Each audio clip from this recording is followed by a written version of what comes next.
one.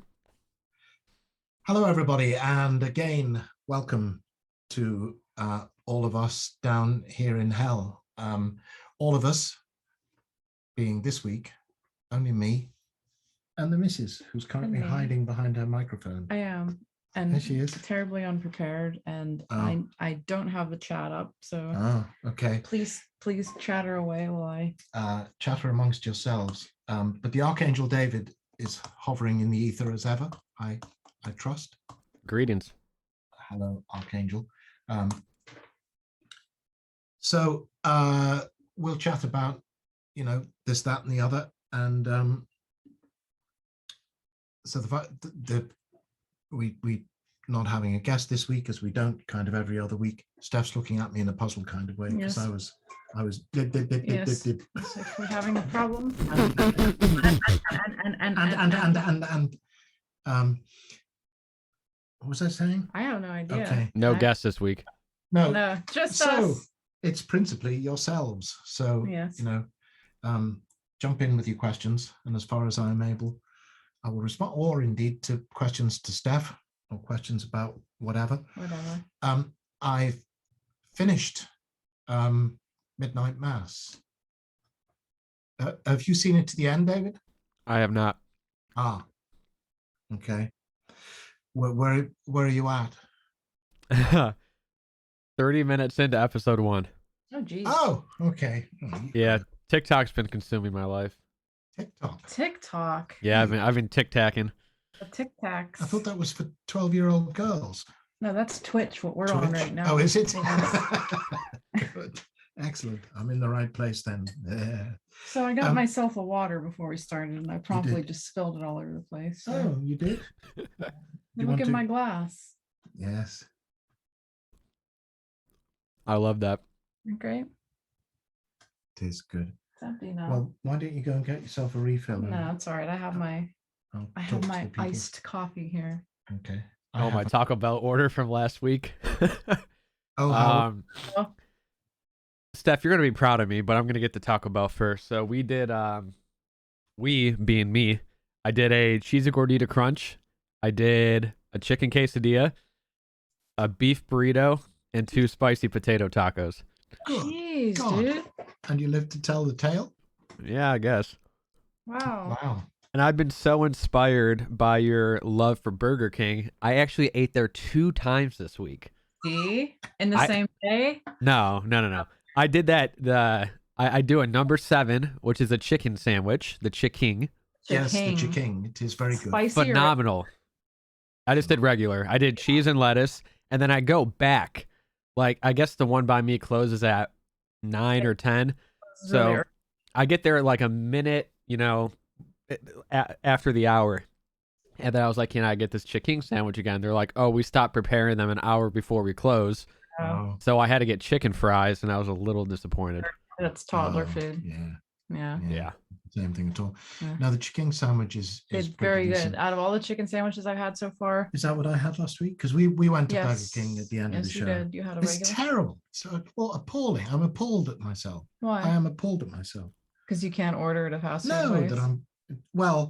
I'm appalled at myself. I did ask Steph to go with me. Go with me so you can order for me. I get confused. I'm not even going to try to pronounce that. I was just like, yeah, let me get the number 7.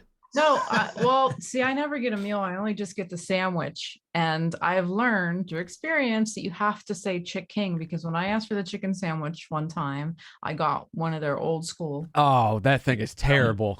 Which is awful. So I was like, oh, that's my fault. So. It's like the reject piece of bread.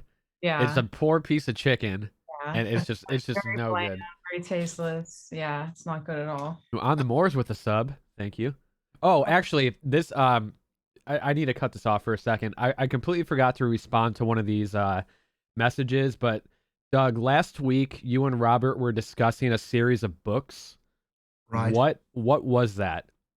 What was that series? It was like maybe in the first 10, 15 minutes. Yeah.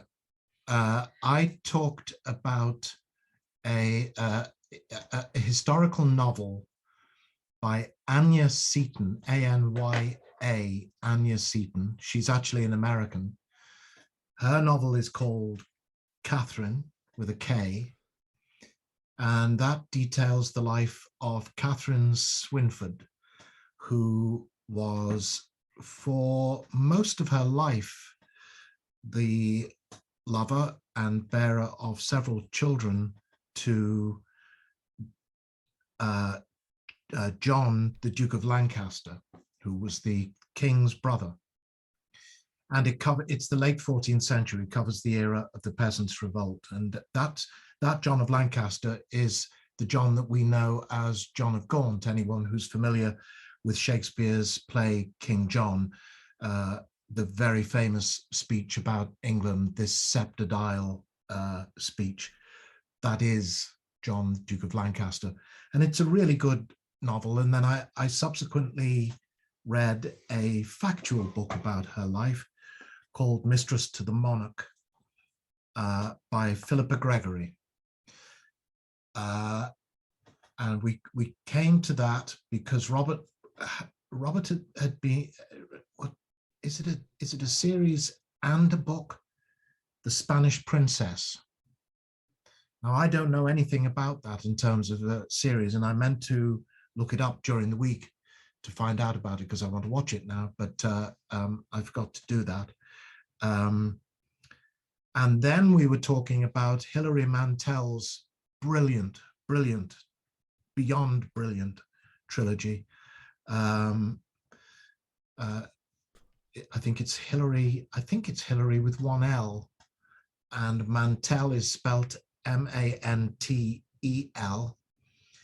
And she has written basically the life of Thomas Cromwell, who was kind of right-hand man to Henry VIII throughout his reign. It's a period of history that you can never grow tired of.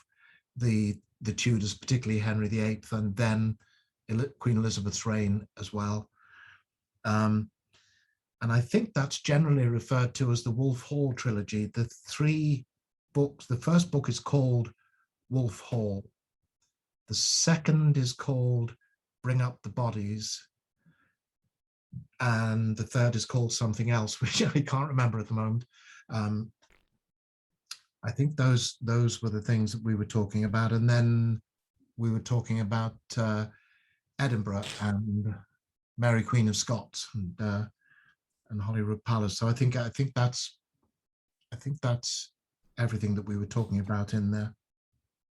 So chat's going off again. Koala and Cope and Coors are battling each other in a sub war right now. Oh, we're giving away yet? Right off the bat, we're not giving anything. Koala's at 15 and Cope is at, I think, 6 or 7. Nice. You're getting my used coffee cup. Oh, don't say that because you'll have to stick to that. It's got it's got my DNA on it. They're only from IKEA. Yes, it is a critter shirt. They're gonna do a 23andMe to find out if you are who you say you are. And my shirt, I like. Look, see my shirt? You're tweaking your nipples. Yeah. Oh, we can talk. Well, we're back at Buffalo Bills. Yes. Fuck me. What's gonna happen? You know it's gonna happen. Someone is gonna fucking clip that, and it goes out into the internet world, and it never comes back. Including you saying that. Oh, I don't give a fuck. Well, there you go. All right, let's show this prize giveaway here. Boom.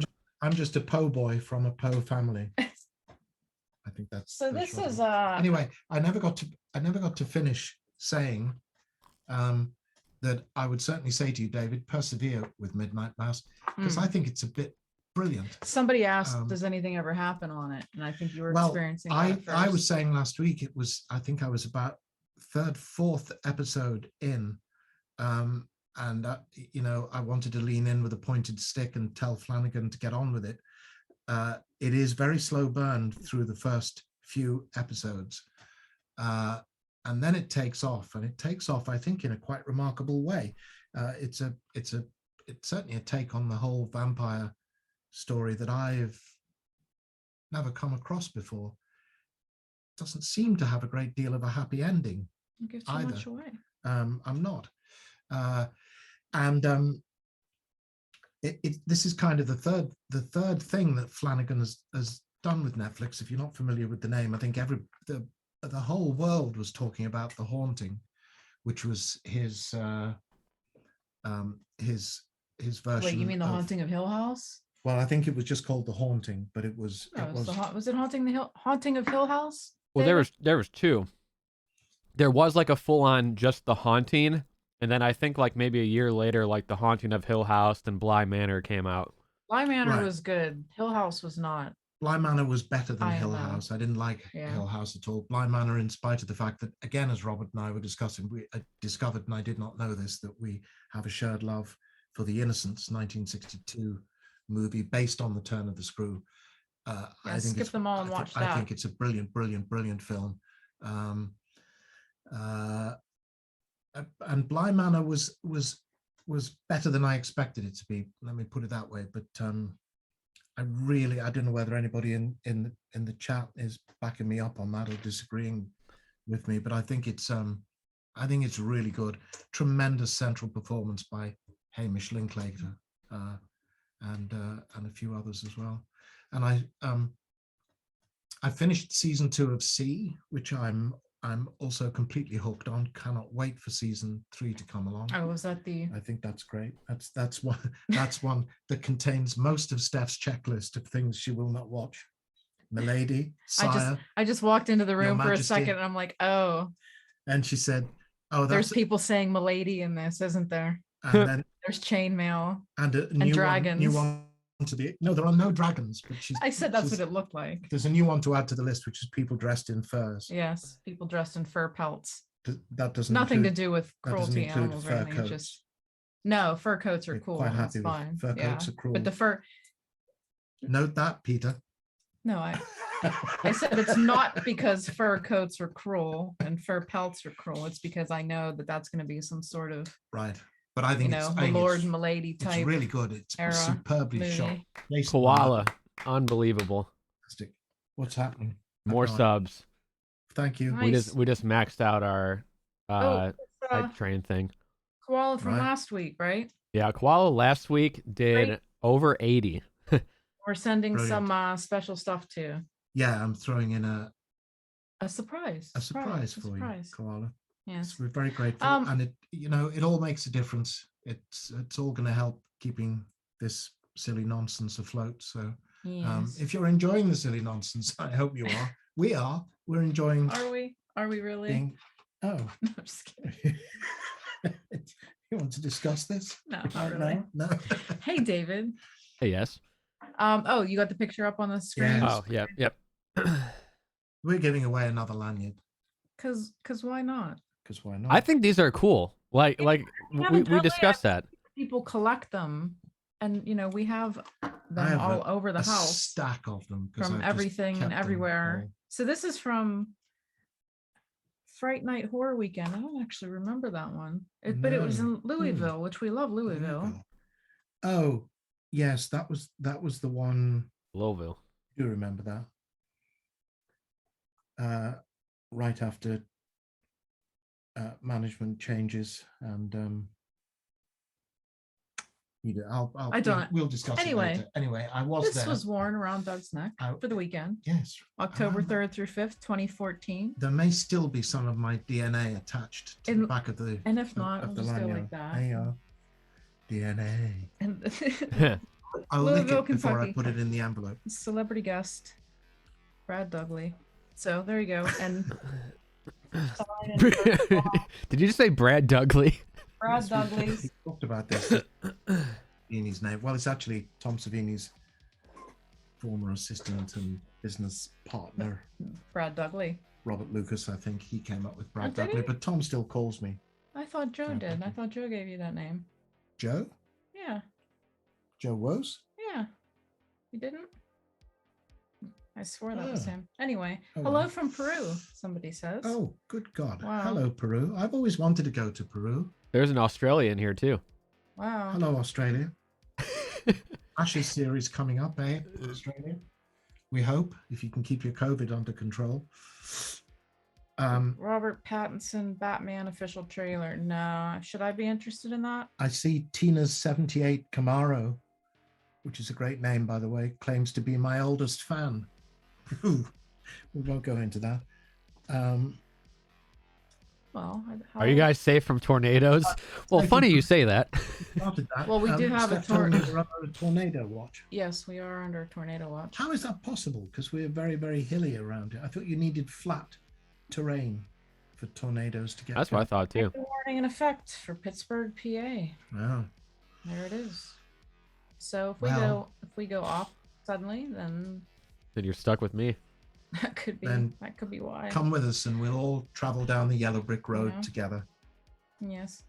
I don't know anything about the new Batman movie. I haven't seen the trailer either. Seen the trailer? No. Yeah, I probably don't care about it. I think directing it. I'm a bit over Batman movies. No, Batman. All you need to know is Batman '89. That's it. End of story. The Tim Burton. That's it. Not even the second one. Just. I think I sort of kind of agree. Yeah. Too. I think it's got a bit overblown recently. I started watching, and this was as a result of a recommendation here on this very chat. Nobody sleeps in the woods tonight, which is a Polish horror film from last year, I think. I've watched an hour. I have half an hour to go. I'm very intrigued. I won't say more than that at the moment. Catch up on that when I'm done.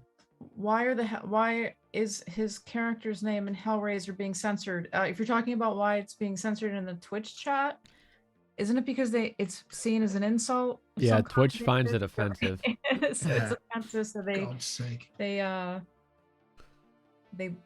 asterisk it out. Oh, it's there. Where? No, why is that? What was my favorite kill as Pinhead? Are we just talking about? I always think Kane does that all the time. Favorite kill. Kane Hodder, who is going to be a future guest on the show, by the way. I've contacted him and he wants to do it. It's just a case of us establishing the when. He keeps track of his kills. He knows exactly how many people he's killed as Jason. And if you ask him what his favorite kills are, he can also always answer the question. I always start an answer to that question by pointing out that actually Pinhead doesn't do a great deal of killing. I think am I right in saying that in Hellraiser, he's only responsible for the death of Frank twice, as it were.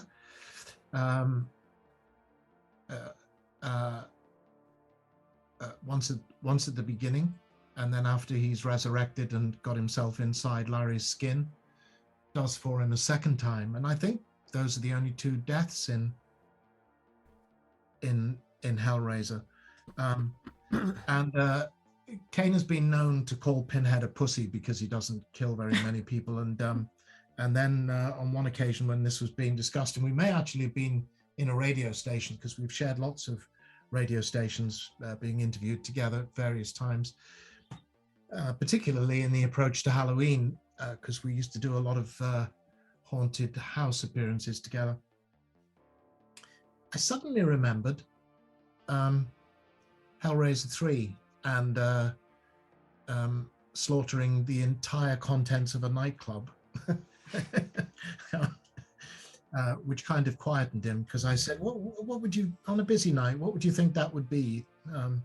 If 300, 500 people? Did someone ever put an actual count to it? Well, you'd have to. I mean, you'd have to speak to the bouncers and see how many people were actually in the nightclub that night. And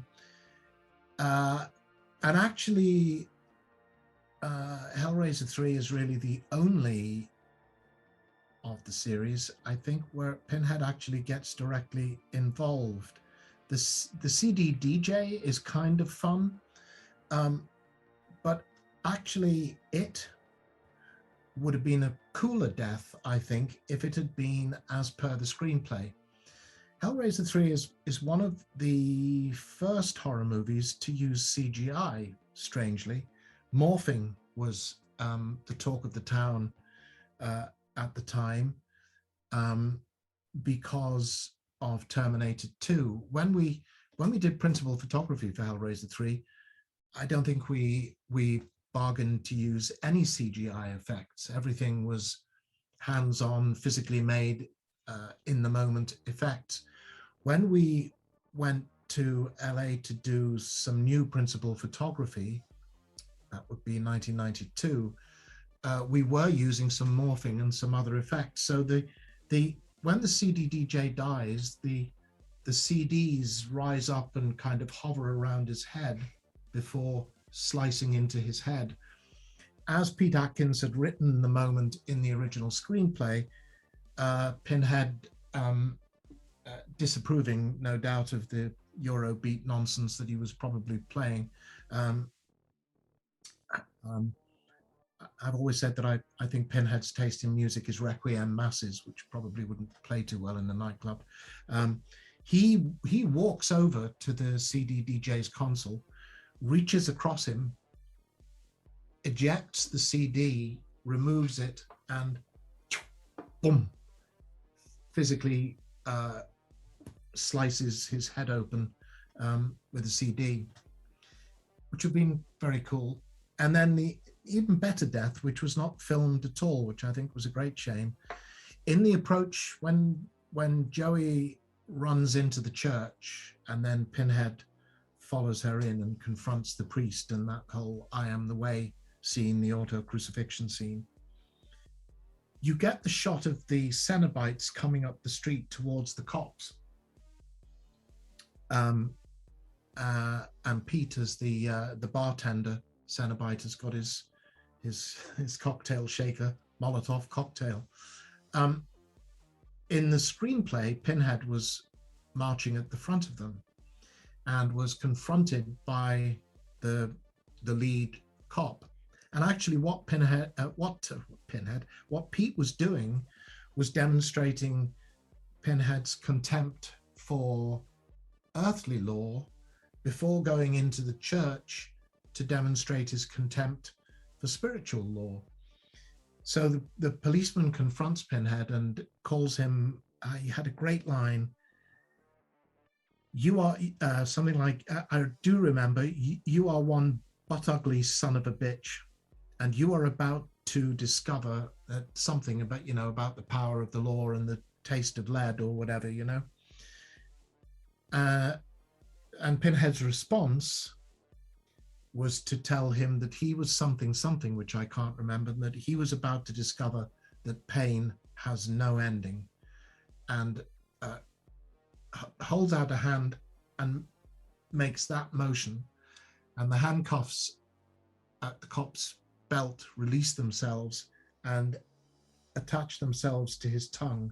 Pinhead then makes a motion and pulls on the handcuffs and rips the cop's tongue out of his mouth and calmly steps over him and walks through the cops up into the church. I think that would have been a pretty damn memorable moment. I hope you all agree. The director decided he wanted to save Pinhead's moments for inside the church. I disagreed with him, but he's the director, so that's the way it was done. There is, by the way, a book coming out entirely devoted to Hellraiser 3, to which I think almost everybody has contributed interviews, written by an English guy called Danny Stewart.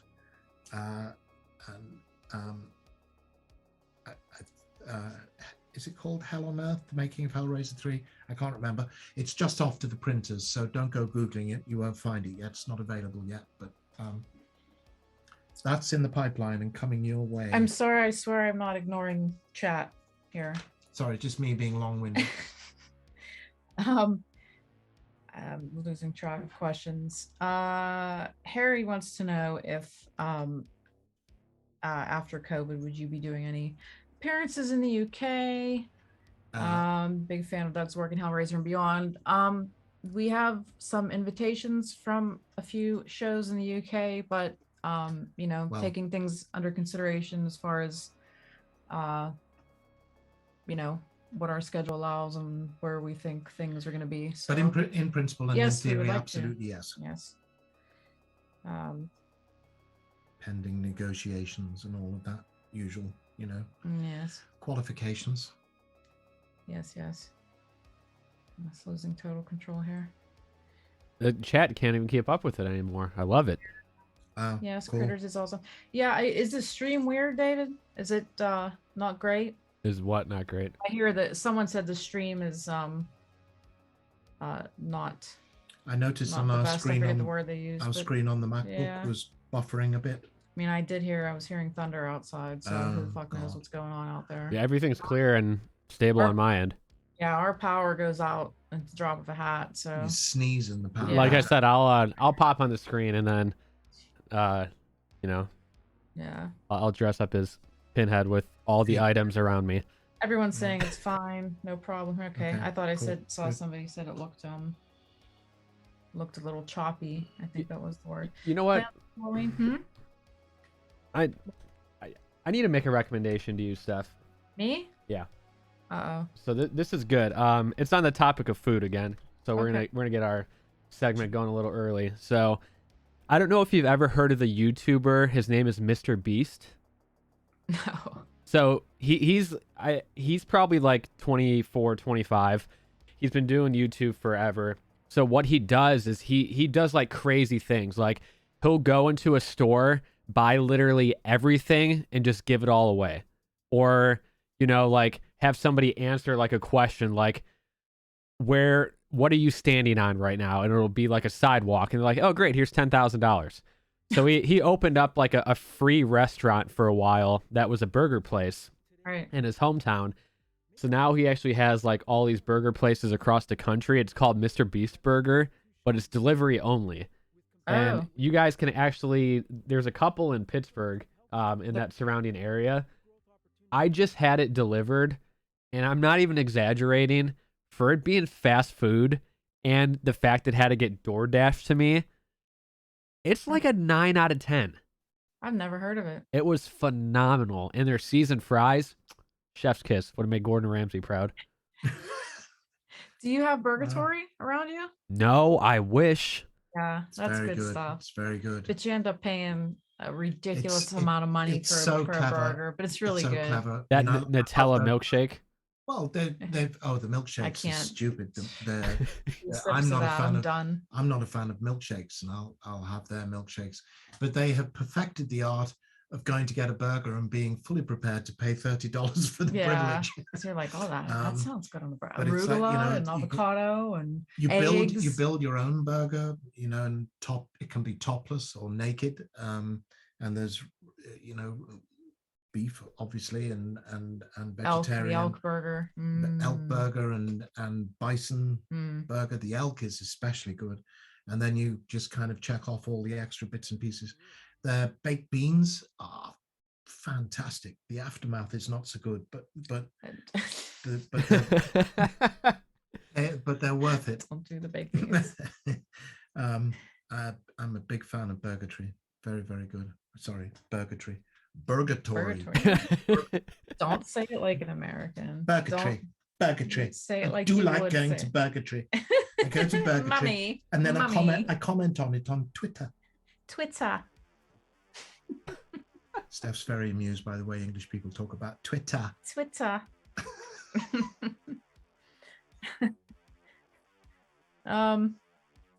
Yeah, so did we finish the pass? So is that for most gifted subs, the pass? Is that what we're doing? Yeah, right now Koala's leading at 15. Cope and Core's at 12 and Tyler Sensei at 6. Okay, sweet. So we got a race ahead of us. Yeah. We do. Do we have any plans for Halloween? No. We'll be home. Can I ask you a technical question, David? Can you turn down your volume in my ear? Yes, I can. Thank you, because you're very loud and very clear. Is that good? Yes, very good. Thank you. Oh, I know why I'm on the wrong settings. Well, we don't. We're a bit boring in Halloween. Well, no, last year actually, Steph was seen. I wore my bear costume. No, was it a bear? I thought it was a dinosaur. No, it was a bear. It was an inflatable bear. One of those inflatable costumes with the fan inside the thing. I love those. I have video of Steph running up and down the sidewalk and in her bear costume. You know, We pass out I candy. sit on the porch and hand out candy. What can I Alternate tell you? between the porch and the couch, and flick around on the television, see what's on. We usually put TMC on the TV, or Yeah. I'll put Bride of Frankenstein on, which for me is Halloween. Yes. And I just noted Halloween Kills is streaming on Peacock Plus, which I have a are you gonna watch subscription to, so I'll probably catch that at some point. Not I. think. No. Not be any less interested. I love your honesty. I mean, I really can't. I can't even pretend to be excited. I mean, nothing against Halloween. I see Emperor Surge talking about Brits doing American accents, whether we're pretty good at it. Sometimes. Depends on how many R's there are. R's are a problem. They're a dead giveaway. They can be. It's quite difficult. But I notice here's a word I notice changing in American, and it's a very difficult word for Brits to say in American because it's got 2 R's in it, and that's forward. Forward. And it's like we don't sound like that. You mean see what's so different? Forward. Yeah, you're too back. You keep saying this. I don't know any other way to do an R. Yeah, than we to don't curl my tongue back. You say you linger. You linger on the R for too long. You kind of have to go. You have to work like murderer. Yeah, nobody. Americans don't say it like that. We'll say it. Murderer. Well, you just did. But not like you. Well, I say it again. Murderer. I don't sound like that. Say it again. Murderer. Well, you just go at the end. Murderer. I'm just trying to get it right. But what I notice is that Americans are solving the problem for themselves because the word is changing to forward.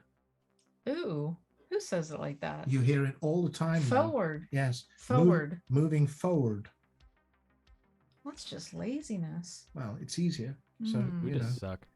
Yeah, we do. We ruin everything. This is not true. This is not true. But I do wonder. American slur. Yeah. I do wonder in this day and age when you hear. He's right, Mr. Wills. You hear there was an actress recently, I can't remember who apologized because she's a fully able-bodied actress and she had played a disabled character, and she was apologizing to the disabled community because a disabled actor should have played the part, and I kind of understand that, but at the same time I sort of think, isn't acting about pretending to be something that you're not? Isn't that's the basic point of acting? Yeah. Although I think we accept now that we live in an age in which a white actor is never going to play Othello again. Would it even be acceptable for a non-Jewish actor to play Shylock in The Merchant of Venice? I don't know, really. I'm just thinking aloud on that front. But I wonder at what point Americans are not going to start complaining about English actors playing Americans. Oh. I watched The Trial of the Chicago 7, which I was very disappointed by, not least because it's Aaron Sorkin, who was responsible for The West Wing, of which I was a huge fan. I think that's one of the greatest things ever done on television. But I think three of the principal roles are played by Americans, by Brits. Mark Rylance, who's a brilliant actor, Sacha Baron Cohen, and the other one.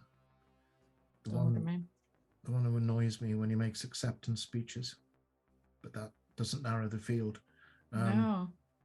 I can't remember his name, but anyway, there's three of the principal characters in what is actually a major moment in recent American history. The trial of the Chicago 7, arising out of the 1968 Democratic Convention and all of that.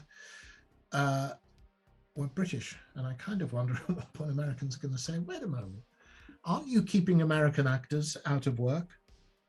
Go and write films about British history and play the roles yourselves." Just wondering. I'm not trying to talk myself out of work. Apparently, I've essayed my American. I have been told by somebody who overheard two people leaving the cinema after seeing, I think, Pumpkinhead 3. And I'm confused. I thought Doug Bradley was British. Yeah. They just made that up. I think. Okay. Sorry. They saw you trying to hold a gun. And it was like, that guy can't be American. In that movie. That's the movie, right? That's the one you're holding a gun. I was holding a gun. Yeah. Not a gun. Right. I did that in the village, I think. Right. Okay. Did I? I think because I commented on you holding a gun, how unnatural you looked with a gun in your hand. Well, that's only because, but that's because you know me and you think I look unnatural with a gun in my hand. Oh, British people in general and guns. Okay.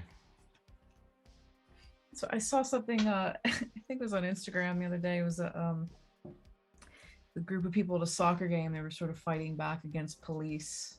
I don't know exactly what was going on, but there were a lot of police involved, and there was a very large crowd of people, and they were all pushing towards the police, and they were winning. They were taking them over, and of course, everybody in the comments right away was, "This is obviously in the UK. It's obviously not in America." Well, it wouldn't be in America, but it's not necessarily obviously in the UK. It could be in a lot of places. Not in America, because across Europe or in South America, it may actually have been the England-Hungary game at Wembley. Well, the point is, it wasn't in America, and you know why it wasn't in America right away by looking at it, because you're lame. No, because the cops don't have guns, and nobody would do that to a huge crowd of cops here, because you would last all of 3 seconds before you were full of holes or mace or something. Or tased. Just hope I didn't piss anybody off. Don't really care. How are all your Jesus fans doing this week? I don't know. Are there any Jesus fans in the chat?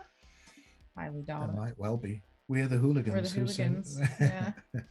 Mr. Wills. Are you from Pittsburgh, Mr. Wills? You mentioned Pittsburgh, or are you just making fun of our accent? Oh, someone watched Rubber. Was it good? We have Robert the Tire. I think we've mentioned this before. Was that his name, Robert the Tire, yes. or was it Rubber? I thought it was called Robert. The movie is called Tire. Rubber. Yes. Yeah. But I'm pretty certain. Is it? Because the Tire was at a convention signing autographs. Yeah. Yeah, his name is Robert. Yeah, they were like rolling it through ink and then rolling it across paper. Piece of paper. And people were I would have bought one of those. That is absolutely hilarious. Brilliant. Like, oh man, at least it's never gonna get tired of signing. Was it funny? I see what you did there. Was it funny? Was it actually worth the watch? Yes, I've never seen the film.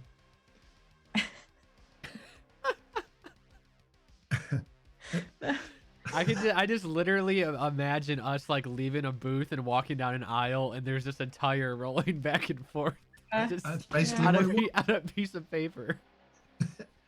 Yep. Whew. That wasn't the convention I got into. So with the Star Trek actress, was it? Oh, we were out with Tippy. That. Was this? No. That was a Comic-Con. That was a Comic-Con. That was the first Fanboy Expo we did, I think. Was it? I think so. Is that Louisville as well? No. I don't remember. Where is Fanboy Expo? Tennessee. Was it Tennessee? That's where I met Pee-wee. Yeah. Oh, Pee-wee. Oh, Pee-wee. That's the only thing you can't say when you first hear that name. He sent me a birthday card. Yes. Did he? He sends us Christmas cards. Yes. And they're wonderful. Yes. Yep. Well, yours was an email birthday card, but we actually get physical. We get Christmas cards. You get them rather than I do. Oh. Yeah. Life's weird, man. It was a moment for Steph. meeting Pee-wee. Oh yeah, She held herself together and I then did. collapsed in my arms. And Ugly sobbed cried when we into left. Doug. Ugly cried. Because she has adored Pee-wee's Big Adventure since you were just Pee-wee a in general, wee thing, a Pee-wee thing. Still my top 5, I would say. His Pee-wee's Big Q&As Adventure. are brilliant too. Yes. I sat in on a bit of one of his Q&As. They're tremendous fun if you ever get a chance to be a part of that at a convention. Someone's asking about if you've read the Scarlet Gospels, which you have, and what you thought of it. I have, and I wrote a foreword for a special edition of the Scarlet Gospels, and I thought the Scarlet Gospels was really rather good. And I very much like someone to give someone a very large budget and say, "Here, go make a film of it." Because if I was going to be able to bookend my life in latex, then starting with Hellraiser and ending with the Scarlet Gospels, nothing could be better than that, really. It's such a very different take, because one of the things that I'd always talked about in relation to Hellraiser was that the hell in Hellraiser was not talked about or presented in terms of strict Christian theology. Nobody talks about the devil or demons or Satan in Hellraiser movies, and that was by design, I think, from Clive, and I always liked that. And there was no question of redemption through Christianity, as demonstrated in Hellraiser 3, and Pinhead demonstrating also in Hellraiser 3 that he did not see any opposition from the Christian church or Christian symbolism, and he was happy to co-opt that and kick it to the gutter as he would anything else. Clive changes all that in the Scarlet Gospels. It takes on a cosmological, a theology on a cosmological scale. It's very John Milton. It is cast in that kind of Paradise Lost huge canvas. I mean, it can't get any bigger than Clive makes it in the Scarlet Gospels. And he pulls it off brilliantly. I think it's quite, if I may use an American word that English people should never use, awesome. But you have to pronounce that Americanly. You can't possibly. I hate it when English people say, "Oh, that's awesome, dude." All right, here's a question for me. Awesome. What are your top 3 pet peeves about Americans?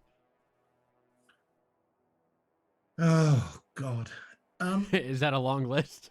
It could be, but it's it's a short list, honestly. He loves us for some strange reason. I don't understand at all. I love the openness, the energy of Americans. You're immensely friendly. You're immensely polite. And I've observed I visited this country every year since 1989, and often on several occasions, and been in 33 states. So, I've encountered Americans at all levels, from Beverly Hills down to pretty dirt poor folk in Alabama, and talk to them, and so I have a wide range, I think.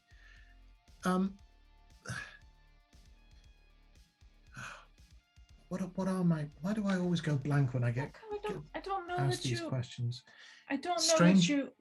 Other strange than tendency to mispronounce words. Yep, I will that's not. number 1. I'll ask that we do not go into this in any detail, because it doesn't need to be gone into. You can arrange the subject. No, we only have so much time here.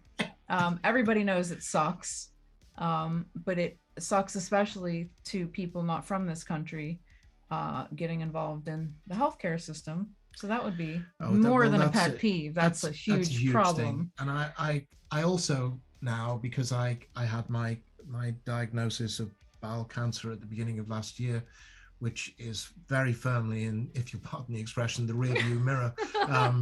I didn't intend that as a pun, but I'm quite proud of it. Now that is firmly behind me, and I have to say that on a personal level, from start to finish, from the point at which I went in to local hospital here for my colonoscopy, right the way through to I just had my most recent follow-up visit, virtual visit still, with my surgeon, who, you know, is more of an angel to me than the Archangel David now. On every level, apart from one bitch at one CT scan that I went to, who was just she was having a bad awful. day. God, she was having a bad day. Bad life, I think. Yeah. I wanted to punch her. Anyway, apart from her, I have to say that the level of care and attention on a personal level and a medical level and on every level that I've received in the American healthcare system, I cannot fault for a heartbeat. It's been just superb. And I was not prepared for the possibility, and I don't think I would have been able to do this in the UK, I have to say. Right at the get-go, when I was given the diagnosis, I naturally assumed I would go back to the same hospital to have the operation, and I would just be assigned a surgeon. I'm pretty sure that that's the way that things operate in the UK. And it was Steph who stepped in and said, I'm not having this, because she went online and looked at the details of that surgeon, and he was a jobbing, I do a little bit of everything surgeon. And she went and found me. What do they call, what's the cancer center called there? It's not called, is it called Shadyside? Is it Hillman? Hillman Cancer Center, which is one of the leading cancer centers in the world. And she found me Dr. Andrew Lee, who is a specialist in this area. And we emailed him and said, hey, I need my bowels rearranging. Can you do this for me? Well, it did not go like that. I didn't email the doctor. I know, but it's pretty much how it. No, I mean they gave us a list of and we chose him, and we set up a meeting. And, and you couldn't. And we met him and liked him, and anyway. But the American health, and I lucked out. They're tremendously helpful there. I mean, it's we're lucky that we had access to it, and we're lucky that you were able to get insurance right before you decided to go get cancer. I timed it very badly in the sense that I was just one of those idiots, and I'll bang on about this, who didn't get tested. So if you're over a certain age, 55, maybe even 45, they lower it, go and get tested. The testing itself is nothing. The day before is horrible. I will say that, when you're sitting on the toilet pissing water for half a day, it's fucking miserable. But go and get tested. I didn't, and I gave this thing every chance. And I was fortunate, because when they got to it and they told me it was large, and it had been there for years, and I had never until a few months previously had any symptoms to tell me I should be worried about something. Everything was precancerous or stage 1 and had not spread anywhere. And I think I'm just lucky, absolutely lucky, or a relatively healthy lifestyle. Or that too. And a good diet, which I have. You're an extremely healthy person. You eat well, you get lots of exercise. Made with tender pulled pork, Virginia honey ham, and I think that so, played into it, without a doubt. Everybody, and here's another thing to consider as well, because I realized that when I would go to the doctors and they'd say, any history of bowel cancer in your family, I would say no. Or I would say, well, my dad was diagnosed with bowel cancer, but he was 89 and months away from death when he was given the diagnosis. So I'd always kind of discounted that in my mind. In retrospect, I really shouldn't have done. And my dad was diagnosed with diverticulitis when he was around my age. And if you have any history with your parents, you should, no matter what age they were diagnosed at, you should go and get tested 10 years, take 10 years off that age. And even if that means you're getting tested in your early 20s, go do it. You know, because it's not something that only happens to old people. I'm blanking on the name. The Black Panther actor, Chadwick Boseman. Look, he wasn't 30. You know, it's not a respecter of age. So if your father was diagnosed with bowel cancer when he was 40, get tested when you're 30. End of that. But overall, the American healthcare system, I could go on for a very long time. Not even Pinhead in his darkest hours could have conceived of something as appalling as the American healthcare system. Yeah. Whenever the healthcare system is discussed in this country, it's not a discussion about health. It's always a discussion about money. Yes. Well, but I lucked out. I was saying I lucked out because I waited until I turned 65 to get my colonoscopy and get my diagnosis. If I'd had that colonoscopy a year earlier, I would have had the same diagnosis, and I would have paid a lot of money in co-pays and all the rest of the stuff. Well. As it is, although I still pay a premium, although I'm on Medicare, because I haven't lived in this country long enough, so I'm paying for the privilege. To the tune of several $100s a month, but I have. And if you didn't have have not that? been a penny out of pocket for, and they send me these things with a breakdown of what everything cost me. This is not a bill, they say, and then they tell me whatever with a headline cost of it. It's astonishing. It's eye-watering. The costs of things. Yes, here. and had you not done that only a few months before that, we would have been on the street, because that's how easily it happens. It is that easy. Yeah. I mean, I'm okay financially, but if I'd been hit with tens and tens and tens and thousands of dollars of bills, I'd have been in trouble. Done, absolutely done. It's crazy. It's like, look at my dad. Just had brain surgery 2 weeks ago, and they wanted to kick him out after 3 days because his insurance wouldn't pay for a rehab stay. Yeah. And then somehow they had to do some kind of crazy workaround to put him in a nursing home rehab place. The National Health Service is not perfect, and if anybody tries to tell you it is, then they're lying. How did this become all about insurance? I don't know. Those pet peeves. It comes under strain every winter. But if something is wrong with you in the UK, you pay national insurance. So rather than paying private insurance, you pay national insurance. But if something is wrong with you, you go to the A&E, accident and emergency equivalent of ER. You show your national insurance card. You're seen, and there are no bills. You don't pay a penny. If you have something seriously wrong with you, if you get rushed into hospital with a heart attack and you need surgery and you need to stay in hospital after surgery, you do not pay a penny. And I always think this is a kind of crazy situation here. That may happen to you, and they'll tell you to go home and relax. And then the bills and the paperwork start bouncing through the mailbox.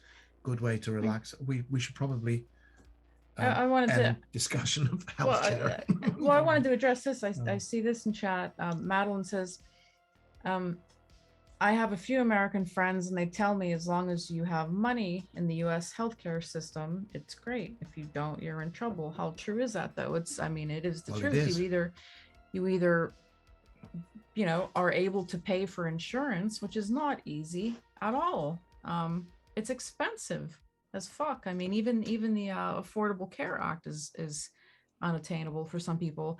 And then you have people who aren't making enough, or they make just over the line as to where they would be able to get Medicaid, but yet they're not making enough to be able to afford the insurance they are being offered, and they get put into this impossible position.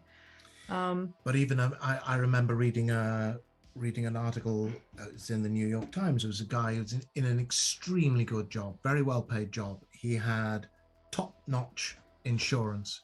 He had heart trouble, goes into hospital, and he's in the right hospital. We won't get into networking hospitals because that's another appalling thing. And he's very impressed because all these guys in white coats are coming around to talk to him and discuss his case and give him their opinion. And he's very impressed because he thinks that his insurance is paying for all of this, because why wouldn't he? What he didn't know, and nobody told him, was that each one of these specialists was billing him separately, and everything was fine, good outcome. He gets home and he received nearly $1 million in bills from all these specialists who had come to visit him, and it bankrupted him. Remember when my son fell, hit his head in 2014 in school, and they called me. I came to get him. It wasn't very clear at the time, but he had a concussion. He started talking nonsense, and he's got very dizzy, and he started throwing up. So I put him in the car, headed for the hospital. I am not kidding you. Do you remember this? I do. Going up the ramp to the hospital, whereas if I spit hard enough, I could have hit the emergency room door. He suddenly jumps out of the car onto the side, to the little grass patch going up the ramp to the hospital, and starts throwing up everywhere. So I put the car in park. I get out of the car. I go around to him. Ambulance is coming up the ramp. The ambulance stops, puts him on the stretcher and into the ambulance, goes up the ramp about 10 feet, turns the left into the parking lot of the emergency room, and takes him in. And didn't we get a bill for almost $800 fucking dollars for that, just for that ambulance ride? And that wasn't covered by insurance because that ambulance was not under his father's insurance provider. It was out of network. Astonishing. See, again, in the UK, the ambulance service is nationalized, just as a hospital is a hospital is a hospital is a hospital is a hospital. You know, you don't pay for an ambulance service. The taxpayers pay their wages, and the ambulance service is the ambulance service across the country. I've always said, basically, if you're hit by the proverbial truck and you're lying in the middle of the road with blood pouring out of your head, you should only be thinking, am I going to make it? Not how the fuck do I pay for this? No. That's basically the difference between the two systems. And this is how bad it is. The person I told you about, a friend of my father's, who is basically dying of stomach cancer right now. He was having terrible pains, didn't feel well for months and months and months and months, and he wouldn't go to the doctor because he didn't have insurance. Now he's most likely going to die because it's inoperable now and can't go back. But hey, this is not the Hellraiser Hospital Healthcare Hour.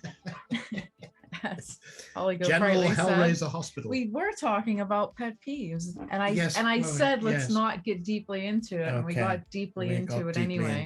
Pet peeves is stupid shit. Pet peeves, having to go through a quiz when you order a meal.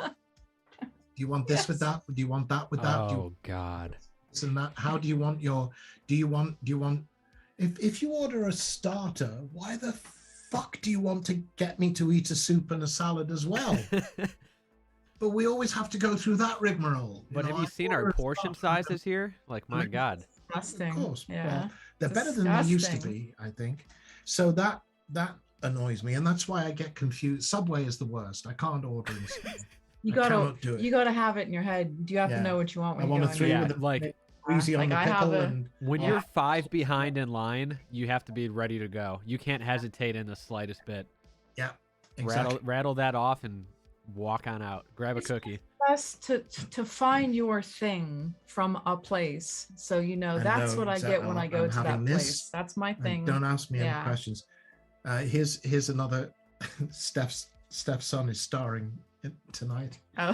He was little. He was little at the Yeah. time. We went to He's like Olive, 6 or 7. Olive Garden, and the waitress asked him, "Do you want super salad with that?" And Sage stared at her rather startled and said, "Yes." It's a super salad. We think he thought Yeah, she was super- asking him it's a if super he wanted a salad. super salad. Yeah. I'll Yeah. have a super salad. That's a long Yeah. comment. Do we Somebody- like chicken wings? Well, Steph had some very appetizing looking chicken wings today. I was jealous. So did I. Oh, you did too? Oh yeah. We think that's how he got the cancer in the first place. Well, We're you're pretty convinced sure. of that. That's Yeah. I'm sure that's not true. What's their flavor of choice? Like, what's their You go-to? gotta get the dry. You gotta get the dry, Dry rub. seasoning. Yeah. you Really? gotta get old school. Look, I grew up. Yes. I did grow up in bars because my mother was a bartender, so I actually was taken to the bar as She a wasn't small brought child. up. She was drug up. And that's what you eat in those kind of, hometown, hole in the wall Yes, I mean, kind I of There's think bars. nothing better than bar food, in my Full- opinion. I think. Full piece, real 3-piece, food, full David, is wings. better than bar food. I think. I think if I'd been eating chicken wings 3 times a week or something, then maybe. But I mean, we had wings like once every few weeks. They are damn good. Yes, I enjoy my chicken wings. I have celery with my chicken wings. So do I. Ranch or blue cheese, Doug? Blue cheese. Attaboy. But there's another thing. Americans and fucking dressings. It's like American, a culture war when it comes to that. it is, and Americans don't know what a salad tastes like because it doesn't taste of lettuce and tomato and cucumber and radishes and whatnot. It tastes of ranch or Italian or Thousand Island or Neverland Ranch. and of course Thousand Island dressing is Russian dressing, but Americans weren't allowed to call it Russian dressing. What is Russian dressing? I'm not quite sure. Thousand Island dressing, Doesn't that have like chunks of things in it? possibly. Ew, no. No. I Just can't the- even eat spaghetti with chunks of sauce. Oh, God. Oh. What is it with Americans and chunks? It's a texture thing. I can't do it. It's very nursery angry. food. You know what it is? It's nursery food. Doug, I literally, like, this is a habit I developed as a kid. We're infantilized as a nation. I'm realizing this in terms of your eating habits. If I'm anywhere and I can't see the sauce ahead of time, if it's on like pasta and there's chunks in it, I will spend the time digging out the chunks before I actually eat the food. Or just like me on that. I hate Explain tomato chunks. chunks. What do you You mean know by exactly what you mean chunks? because I If don't you get pasta sauce and there's chunks of tomatoes in it, Exactly. ugh, exactly. That tells you Yay. it's made with tomatoes. I'd rather just pretend. I can't do it. I literally will sit at a restaurant and dig it out. I could do a smooth red sauce, but Yeah. not a chunky red sauce. Smooth sauce when it comes to pasta, 1000%. But I always prefer white sauce, though. Yeah, I'm not. you can't mess that up, really. Matthew and Abby, hello. Thank you. Boba tea is bullshit. I've never had boba tea, but it seems to be like the new thing. Stupid. Boba tea? What the hell is that? It's like, why would anyone drink that? It's Why tea would with those little balls on it. that? Yeah, Tea it's with like balls? Yeah. They mainly have it at like sushi places. back in the early 90s, kids, there was this thing called Orbs soda. Does anyone remember Orbs soda? It's got shit in it. What's got shit? Is that boba tea? It's got shit in it. Does anyone remember Orbs soda? I remember Yeah, Surge. see, somebody remembers Orbs. You gotta Tapioca be in your balls. 40s, right. See, there's 40 somethings in here. Yep. Orbs was so weird. It had these little tiny, imagine boba tea, but much, much, much, much smaller. Little, I'm Googling boba tea. I still don't know what it is. you know what it looks like? You know the shit you use for fishing bait that mimics fish egg? No. It looks like fish eggs. I've never been Not a small fisherman. like We don't caviar, fish in the UK. not small caviar size, but like large. Like I have it on the large. screen, Doug. Hmm? I have it on the screen. It's Oh. so gross. Why? It looks Why do you special. want to ingest that? Is this a new thing No. now? No? Apparently it's been around forever, but I just started Orbit, seeing it pop orbit. up in a while. Is it orbits or orbs? The drink I'm talking about. What is it? It's like, it's probably some form of tapioca Oh, or gelatin or something. that's got Those little nothing to do with balls. 30 tea. flavors to try. Put it in tea.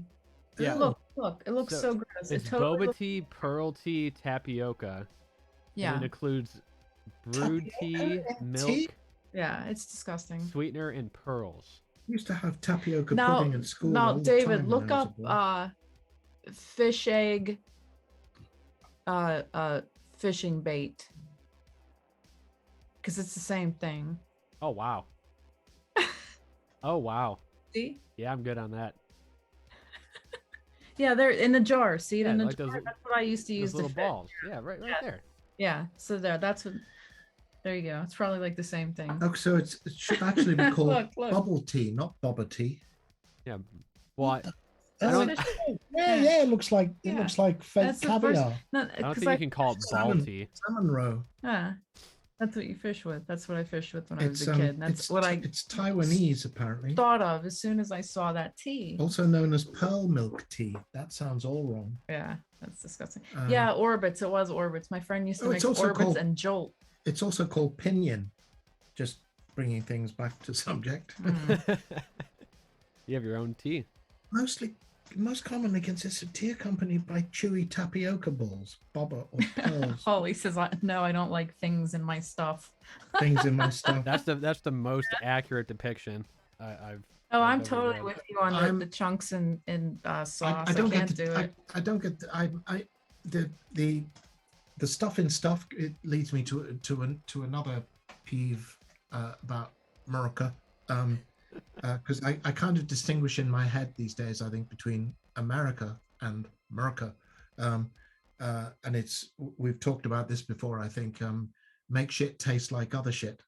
Oh, yeah. Hazelnut flavored coffee. Why? If you want hazelnuts, eat fucking hazelnuts. But don't ask me You to get drink. very angry about what other people eat, though. But you criticize our chunks and our chunks. Yeah. I I'm on to you, Doug. Yeah, I- see, it's kind of I haven't hypocritical. A criticized little it. bit. No, I'm not a little bit. I'm merely Steph is paying for Burger King tonight. I'm merely saying that Oh, leftover wings. I don't understand You don't have to. the chunk issue. I don't like criticizing chunk it. I'm just saying I tomatoes. don't understand it. I don't like chunks of tomatoes, and evidently Well, you don't like tomatoes. so- David does not either. But you hate ketchup too. I also hate ketchup. But I will eat a red sauce. But if it has chunks in it, forget it. It's like salsa. If you ever see me eat salsa, I do the same shit. Sort of Yes. siphon Yes. off the juice. See? I knew you were my brother, David. Yeah, it's so true. Like, I would always get Tostitos, and like my grandpa would yell at me. You hold it against the bowl and Yeah. yeah. Or I would get it on and then just like do that off. Yeah. Oh, and here's a Reddit thread of You more make people like a like little us. puddle. You scoop all the chunks aside and you make like a little puddle with the salsa. And you dip it out that way. So this has 86% of upvotes here. It says, "Am I the only one who hates tomato chunks and tomato sauce? See? Can't Not a stand it. High a five. No, every time." Someone else says I only eat the salsa juice. Well, See? there's no need. I have to say this: if you're making a tomato sauce properly, as I do, then you're going to take your tomatoes and you're going to put them in boiling water for a minute or two, take them out and drop them into iced water for a few minutes, and then you're going to skin them, and then you're going to put them in a food processor and puree them, and then you're going to put that in with your, I like to make a puttanesca sauce, so it goes in Doug's a with really good cook. with the onions and carrots and celery and tomato paste, the tomato puree, anchovies, capers, white wine or red wine. Red wine I usually use, and that's all going to go together. You're going to have chunks of carrot and celery in it when you're done. I could do a piece of celery, but that tomato is a little sus. Real problem with There celery should be chunks. no chunks of tomato in a good tomato sauce. Yeah. Actually. Well, half the places that Steph and I are probably getting that from, is like a quick on the go. Yeah. But Holly wants to make me smooth salsa. I will take you up on that. If I want to make something very quickly, then I will perfectly happily just chop some cherry tomatoes in quarters, slice up some garlic, fry those very lightly, very quickly in olive oil, and drop them over some pasta with some Parmesan cheese. Perfect. Yeah, there is chunks in blue cheese, but I love blue cheese. That's different. That's different. Yeah, I love blue cheese. It's something about the texture of tomatoes, and I hate celery chunks because it's the stringiness. Well, if it's good celery and they're cut small, you won't notice any stringiness. I don't like celery. Okay. I like celery salt. That's fine. Sun-dried tomatoes. No. Well, cheese chunks are always good. Chunks of cheese and anything. Like vegetables. I mean, I'm astonished that you Americans actually boast about not liking vegetables. But here's the thing, like to Steph's point about the chunks of cheese, we know that the cheese is intended to be that way. When you're eating like a tomato sauce, like you're expecting a sauce and then you get a chunk of something and then you're just like, Here's a question for you. How do you feel about chunks in mashed potatoes? Nope. Right. Can't do it. Absolutely not. Again, when I was a kid, I would pick them out. I love instant mashed potatoes. I think the chat wants us to play this or that with Doug for a little bit. Okay. All right. This is going to be a both of you here because I feel like we're all going to share some opinions. I'm vegan, so I eat nothing but plants. I'm sorry. Well, do the plants mind? Yeah. Josh Balls is apparently vegan now. That was a turn out of left field. Come on, Josh. Really vegan, not just vegetarian? No. Whatever. I don't know. I blame the girlfriends. I shouldn't have said that. I think he does too. Okay. How can someone who likes crap food that much? Well, I did tell him that if he's given up eating meat, I think he's still okay eating hot dogs. I don't think anything. Yeah, the fact of him not eating a hot dog is like scary because that's his like. We went when I was over there back in like April. We got home late. Like we went to. He had a hockey game. Then I think we went to like TGI Friday or whatever they call it now. And then I get home and I like run upstairs and I'm grabbing something. I come downstairs and he's just microwaving a hot dog. Like we just got done eating a full meal. What a guy. Air fryer hot dogs are where it's at. Air fryer anything. Yes. The air fryer is a rather wonderful thing, wonderful. I have to say. I need to shake that inventor's hand. Yes. All right. Let's do question 1. Toast or eggs? Like, is this what would you rather have if you had to choose? Yeah, or like this, I guess this or that. Would you rather, hot or not? Is this a for breakfast question? Because it's not really an alternative toast. I mean, I can't spread marmalade on an egg. And I can't make omelets with toast. What would you rather have? Here, So Doug, you can have an egg or toast. If someone's handing it to you, all these things I'm going to present in front of you like Howie Mandel. Wait, is this where we're having breakfast? Doug, do you want eggs or toast? Yeah, you get one or the other. Do I get? You're making this. Eggs. I'll have eggs. This is shotgun round. Do I get a choice of strawberry jam or marmalade or both on the toast? Whatever I can fit in my pockets. And can I specify the nature of the toast? Wholemeal, organic, or rye? White toast. Right. Yeah, white. just like a shitty piece of hotel toast.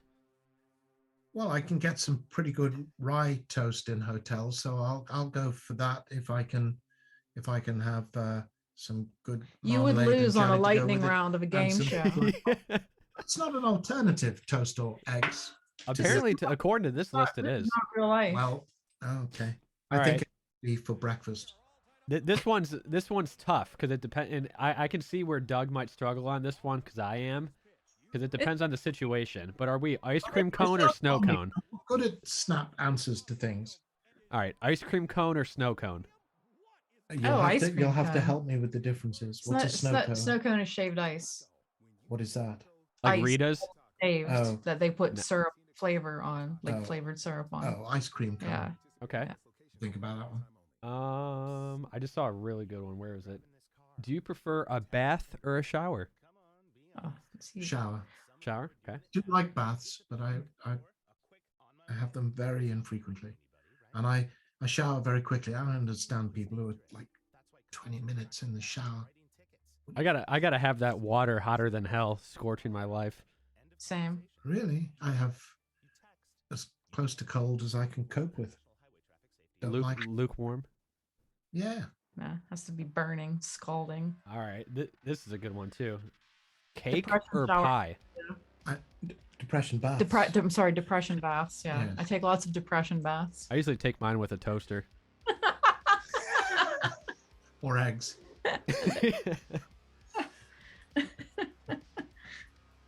Yeah, baths, soaking and reading. Yeah. Well, it's very. Yeah. I do like soaking and reading in Yeah. baths. I just don't do it very often anymore. I mean, shower every day, but And you should sometimes also I have turn the depression shower showers. off. You know. No, get the fuck out of here with it. That I want to know in chat how many people do this. Go on, tell them what you do in the shower. I do the logical and obvious thing. You There's turn nothing the shower logical on, or you get under the obvious about it. shower, you get all of you wet. You turn the shower off. You use soap or wash or Wait a minute. choices, Yeah, and you wash right. yourself. So you mean to tell me? Shuts the water off then you- mid shower. And then you turn the water Doug. back on, and then you turn the water back on to rinse the What soap. the fuck? What else do you need to do? Are you kidding? What kind of psychopath are you? I can confirm. What? So you 100% mean to literally tell me He you shuts the water off in the middle of a shower. Why wouldn't you? Otherwise, the soap's getting washed off you all the time. You can't properly lather. It's when you 'cause move a head a little bit in the shot. You may not be Oh able- my god. all that water's being Isn't that wasted. weird? I literally am Oh, so wait, speechless. someone else does that. Someone Well, else does good that. for you. You see, I'm not alone. And Ugly we are. Coyote says, I do what Doug does when I There shower. you go. We are Yeah. friends of the planet. We are paying attention It's to because he's a precious hippie resources. and he thinks he's And when wasting we're all- water. When we're all fighting water wars in the very near future, you'll come over to from the dark side. I'm just You can get out of the shower's way, exactly. Water. Get it out of his way. Just turn the fucking thing off. No. like that in my sense that takes more water up. Like it I think you would have a higher bill like by How? because like all right, so I don't know if this was a myth or not, but I was always told like if I'm leaving the room for a minute, if I turn the light off, it's going to cost more electric to turn it back on than leave it on for Your 10 grandfather seconds. tell you that? Somebody, my grandma. Yeah. Your dad No. made you do But that? what's- Do you mean is that are you What's that got to do with the shower? is that Well, the I'm saying, shower? like, wouldn't the same thing be about water? Like, wouldn't it take like more water for it to like just? Why? How? I don't know. Like, I just like I don't know if I'm angry right now. I don't know how I feel. Like, Yeah, it's the weirdest thing, right? I'm like, what? The first time you're doing No, it, I just- think- just I turn think the the- fucking I shower think off. the What's argument going on? about leaving lights on, there was an argument that the surge of electricity into the light bulb Oh, the shortened filament's the life. life of the bulb. Yeah, yeah. I don't think that's true. Probably not. how Especially- many- I did not expect this many people. I thought the entire chat was just gonna turn on you, What? but Think there's you're people on like drugs? agreeing. Yeah, washcloth or loofah. Neither. Hands. Bare hands. Mm. Uh, I just got one of those things. Have you seen it in the shower? It's like a piece of I don't know, what would you call Oh, that? I did. It looks like It's like a big sheet of something. like and then you- silky kind it's of almost like stuff. what loofah sponges are made out of, but it's like a sheet of it. Huh. You know, you can Well, like loofah fold it up sponges and- are actually sponges that came out of the sea. Oh, I don't maybe I don't mean loofah sponges. I Josh, mean, you are no longer able to use a loofah sponge now. I you're mean vegan. what do they call those things? Not the loofah sponge then. Is he throwing away his leather shoes? They're all from Tuck, so they're all Fake. synthetic leather. Uh, What am I trying to say? A puff, a body puff, one of those things. It's made out of that stuff, but it's a sheet of it. Do you know what I'm saying? No, You know those things that like a microfiber cloth. men typically get to shower with? They're like a ball, and it's Yeah. like Oh that yeah, material. yeah. I What- have one of those. It's like that material. you do? Yeah. It's very like gay, that baby. material, but it's a sheet. No offense to gay people. I love them all. Well, most of them. Sorry, carry on. A bath poof. Yes. Yeah, bath poops. I mean, loofah. I'm sure there's an official name for it, but Yeah, I don't know, but it's a Loofah sheet of towels. it, and it's great. I enjoy it. It's about right. 4 inches wide and 1.5 feet long, says somebody. Well, Wow. good for you. Yes. No, mine doesn't have handles. Yes, it's very scrubby. Yes, good and scrubby. if somebody joined this for the first time with no context, they would think this is like a sex hotline. What is going on? Oh, are we going to talk about what we discovered on Spotify last night? Might as Oh. well. God, what did Spotify do to you? It's I suddenly- thought Spotify was I mean, a safe I'm not, space. I'm not quite sure how we got into it. We were listening to sound effect noises of Oh, animals. because I have an idea. yeah. Should I tell them what I want to do? Well, maybe you shouldn't in case we do it, because then people might be listening. And then they'll locally know where they we don't live, listen. and I can't But do there's it. there's a Yeah. whole sex bit of Spotify. We were I looking was up. quite shocked. We were looking up animal sound effects, and it's because there's albums worth of sound effects on Spotify, and then you cannot play that. No, I'm not going to.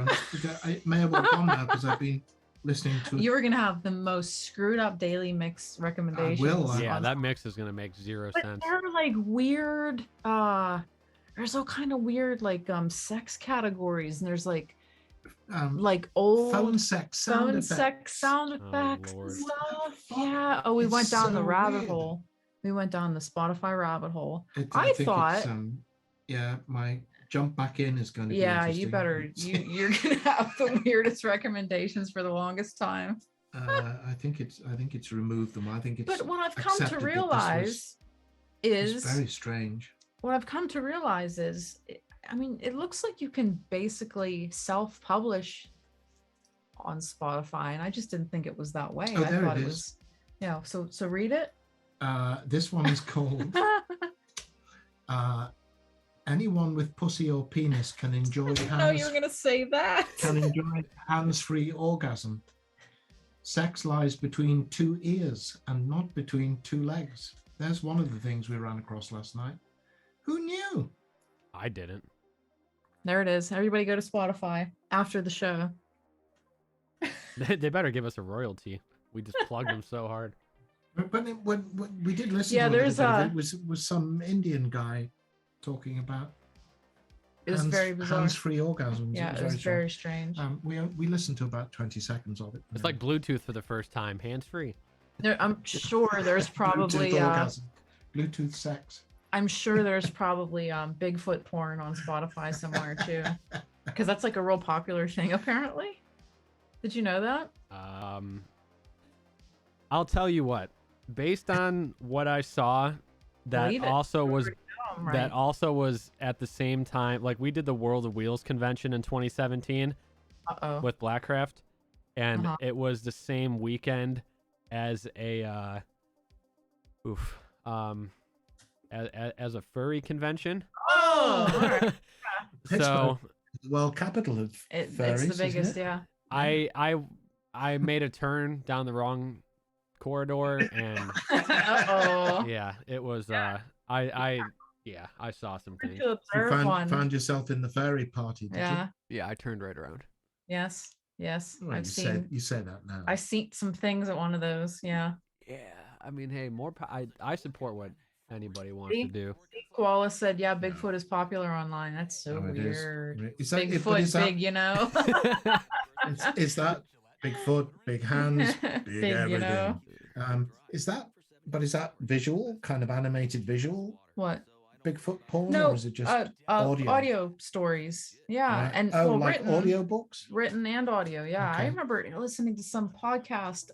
Some woman accidentally sort of fell into that genre and realized she made a Oh yeah, right. ton And of then money at it. I said this to I'm signed up to ACX, which is the narrator's side of Audible, which I did for a couple of audiobooks that I've done. And one of the things that you can do there, which I haven't done very much of, is there's a section where as a narrator you can go and see all the titles that are currently looking for a narrator, and you download a little bit of it and you record your audition and send it to the publisher or the author, and if they like what you do, then they'll give you the job.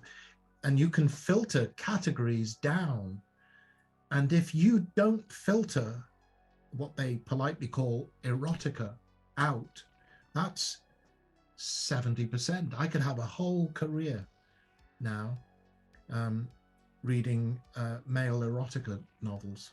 You should. You know, man on man erotica. Do it. I mean, you basically did to a degree when you were reading Barbie Wilde's. Oh, Barbie novel. Wilde's. Well, that wasn't pretty. It's pretty full on. But Clive's what but was it's that? Art. Tonight Again. Tonight Again is it's Clive. That's in the erotica section. Yes, and you'd expect that from Clive, but it's a lot more besides. It's not just Yeah. Easy now. Okay. I mean, I'd whore myself out in a second. I was going to go into my erotic novel. No, that's not. No.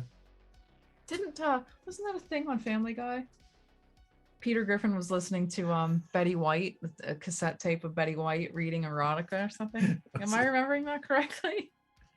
Yes, the world is a strange place. It is a strange place. Yes, it is. There's not a true comment has been made this evening, I don't think. I can read this question, but we can't answer this question. Oh, read it. But I'll just read it and we can't answer it. Any opinion on Sherry Moon Zombie playing Lily in Rob Zombie's Monsters? A lot of Monsters and RZ fans are upset. I've got something I need to urgently go and do. I'll be back in a moment. I'll leave Steph to answer that question. Well, hey, good luck to her. What can I say? She married the man. She's got the gig. Go for it, girl. I won't say more than that. I don't know why I thought that he might not do that, but he did. Yeah, and I hope she does well. I hope she does good at it. I don't want to listen. If they're gonna make a Monsters remake, I want it to be good. I don't want it to suck. So I hope it's good. No, and I know Dan. Who did I tell you about last night? Dan Roebuck. I don't know. Who I know is. Dan Roebuck is playing Grandpa. Right. So,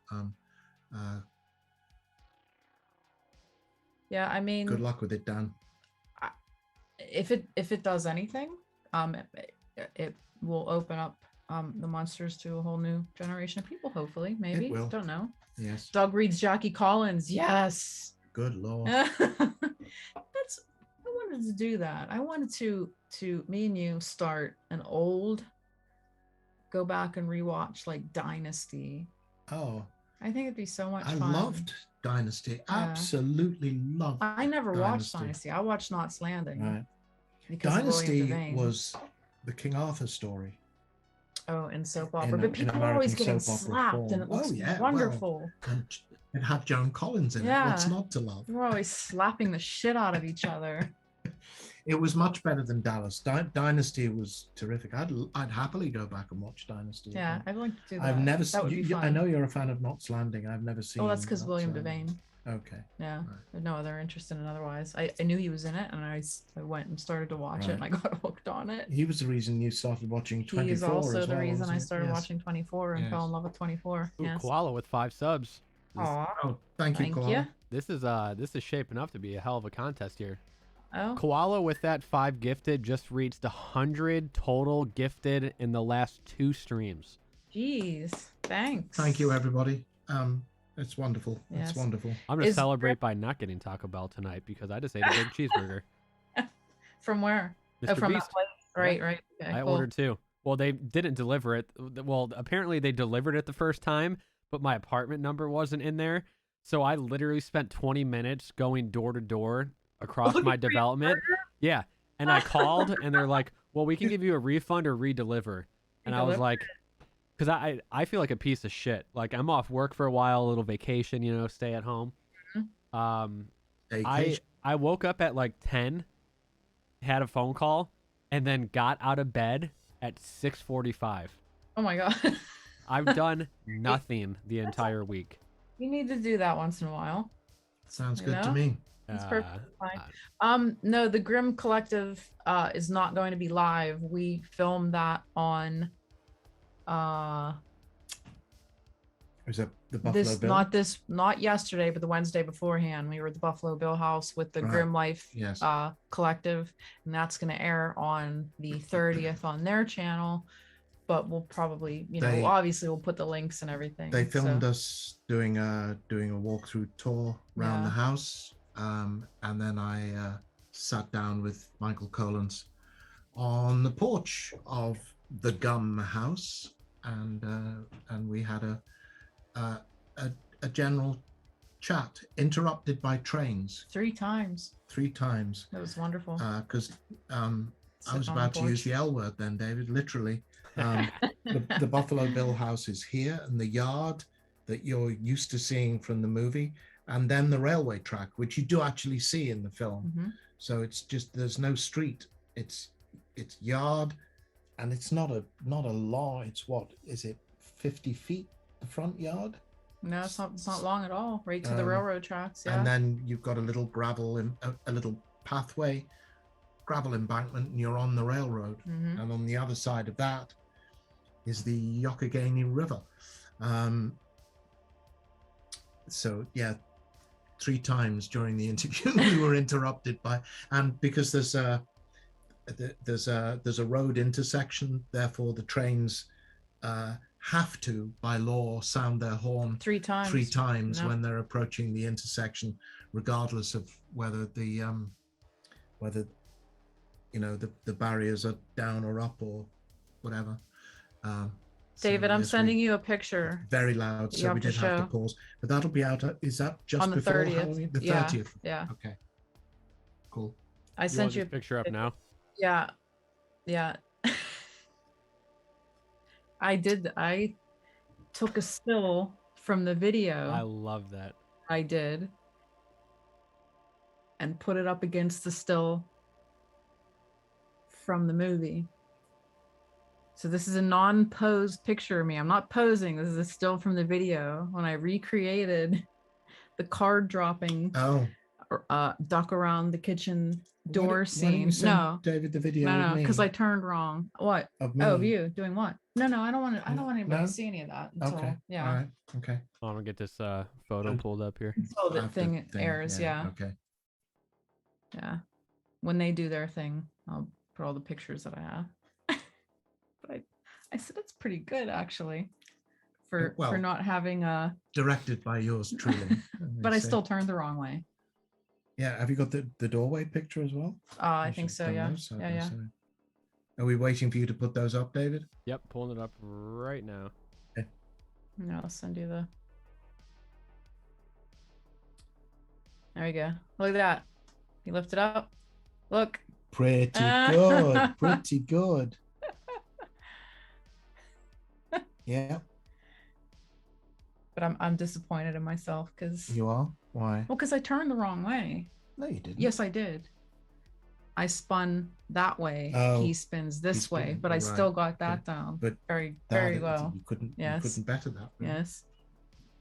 I mean, I only had 30 years to. And the cool thing is that Chris, the owner of the house, he keeps a collection of business cards right in the drawer. In the drawer of the cabinet, so that visitors can recreate the moment for themselves. Yes. And it is very cool just to say again, it's basically a place that you can go and stay, and they've done out the house itself is gorgeous anyway. I mean, it's a lovely late Victorian house in Layton, Pennsylvania. it is just gorgeous in and of itself, just to sit on the porch, as Michael and I were saying, and he was kind of in raptures because somebody had lit a bonfire across the road, and he lives in California, and he said, "This is amazing. It's fall. It feels like fall. It was a beautiful day, sunny, warm enough to be in t-shirts, but with a hint of fall in the air. It is my favorite time of year here. The air softens, and it is gorgeous." And he could smell bonfire, and he was saying, doesn't this feel like the essence of Halloween, just sitting here now? And I never get to smell that anymore because we're not allowed to light bonfires in California anymore. I suppose, strictly speaking, we shouldn't do here either because of carbon emissions, but I loves me a bonfire. Always burns my eyes. Well, we're hopefully going to our friend's fire next week. They've done the whole house out, and upstairs the bedrooms are now the Hannibal Lecter suite, the Clarence Starling, say Clarence? the Clarice Starling suite, and that's the her Buffalo, brother. and Clarence. Reese's brother Clarence. He Yes. tried to get into the FBI, but he failed. Yes. But we don't talk about why. And the Buffalo Bill suite. Yes. And there's such a cool playroom. Right up on the top with like old school arcade games, Pac-Man and Space Invaders and stuff, and a huge big television with a stack of VHS and a working DVDs. VCR. I love VHS tapes. Big collector. Pool table, and if you go there, book yourself in there. You can go as a family. You can go as a group of up to 8 people. I think he said 8 people. 8 max of 8 people. Or you can go just as a couple, or just as you on your own. You have the entire house to yourself for the period of time that you book yourself in. There's no staff there. There's no housekeeper. Obviously, it's fully self-catering, but you have the place completely to yourself. We plan to go and do that at some point soon. Actually, the way the weather has been here through September and October, it would have been absolutely perfect. Yeah, it's been a great night to gorgeous, stay. Supposed to cold. So I mean, I'm not being paid by Chris to big up the place, but he's doing a fantastic thing. I think, both preserving the legacy of the house and its role in one of the best horror films ever made, without one question. of the best movies ever made, I would argue. But it'd just be a really cool place to go and stay, should you be at all interested. And it's only 30 minutes drive from us? About 40, 45. Yeah. So I'll tell you what we should talk about as well is the Shudder series. What Shudder series? The interviews. Oh, yeah. What is that called? I sent you the timetable. You said, It's I can't remember what they're calling it. It's a series of Behind long the Monsters, interviews. Behind the Monsters, something like that. I just completely echoed everything you said. Yes. You just sent me the dates. Yeah. So each horror icon, each monster has a day. Okay, so Behind the Monsters, Michael Myers airs on the 27th, which is next week. Candyman, November 3rd. Chucky, November 10th. Freddy, November 17th. Jason, November 24th. And Pinhead on December 1st. They saved the best till last. And that's we filmed your bits in a cemetery. Because we didn't want people in the house because it was peak COVID. We were right at peak COVID. So I think the way they sat me, you probably wouldn't know I was in a cemetery, would you? Possibly not. I imagined being surrounded by grave, ivy strewn headstones and memorials. I think they were all flat. Pretty much. Not all of them. No. But a lot. Actually, Lawrenceville would have been the better place to go, wouldn't it? The Allegheny Cemetery. Because that's that would have been awesome. As cool as all hell, that place. Yes. And also, we had not factored in that on the other side of the valley from this cemetery, there's a garbage dump. So it was the silence and the twittering of the birds in the trees, which was all very idyllic and lovely, constantly. was occasionally interrupted by the beep beep beep of reversing that poor garbage sound guy. trucks. He's gonna have a hell of a time. Probably took them forever. But it was a good interview, and it was a long interview, so it sounds to me as though they're that's probably why it's last, because they're still working on the sound editing to take out all the notes. Yes. It sounds to me as though they're giving a good tranche of time. I mean, I guess they're going to interview all the Michaels, all the Jasons. I don't know. Obviously, Robert will have Freddy to himself. I may not have Pinhead to myself these days. You never know. I don't know. I highly doubt they're going to go to all the Michaels and all the Jasons. May go to some of them, at least. Maybe. The most well-known ones. Don't know. I have no idea. And whether they've interviewed the new Candyman as well as Tony Todd, I don't know. I don't know anything about any of the programs. But I think that sounds like it should be a pretty cool I do think series, they're focusing on, the older stuff. Us old farts. Yes, the one in Lawrenceville is great. Mr. Wills is obviously a Pittsburgher. Showcase in Canada is re-showing it here. I don't know what show. I guess that's a channel. New Chucky series is hilarious. I have no interest in that. Do you have any interest in watching Chucky? Probably not really. Marginal. Oh, really? I know. I saw the remake of that. The kids wanted to see it. Okay. That was not good. Totally abysmal. Trash. Absolute trash. Just saying. Someone's mentioning What We Do in the Shadows. Is that any good? I think that's isn't it a comedy? Is it? Yeah. I don't know why but certain things I get very put off by when I see you're very easily put off. A ton of people talking about something like, that's probably not going to be very good. If a lot of people are talking about that, that's not going to be very good. I don't know why. It's totally irrational, I know. But can I say? Well, I missed it. I was watching the bathtub clip. what were you guys just referencing? What's it called? What We Do in the Shadows? Somebody in the chat mentioned What We Do in the Shadows, and I was asking the chat if it's good. Somebody, Mr. Wills says it's amazing. I watched a couple episodes. So it's The Office for goths. Oh, that does not make me want to watch it. The Office is top tier. Yeah, I don't. Well, it's so weird. Steph, don't break my heart tonight. Oh, and I look. I worked in an office for a very short period of time. It's awful. You didn't have Michael Scott. To no one. Yeah, you'll hate it then, Steph. Yeah, probably. But no, what I found really odd is that my kids and their whole, age group, which was at the time 15, 16, this is like a few years ago, I guess. We're teenagers. We're watching The Office and thinking it was hilarious. What the fuck do teenagers know about working in an office setting that they would think it's funny at all? Am I wrong? I mean, I guess it's more so like that show depicts on like what an office should be like, I guess, and until it's like completely ass backwards. But I'm sure to some degree that there's some of those characters you can find in every office type of setting.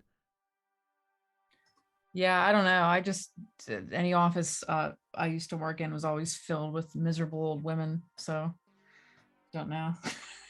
Sharons and Karens. Yeah, a bunch of Sharons and Karens. Yeah. I noticed someone Hollygo Friendly. No, Hollygo Frightly. Sorry. I love the handle, by the way. Get me with my 80s lingo. The handle.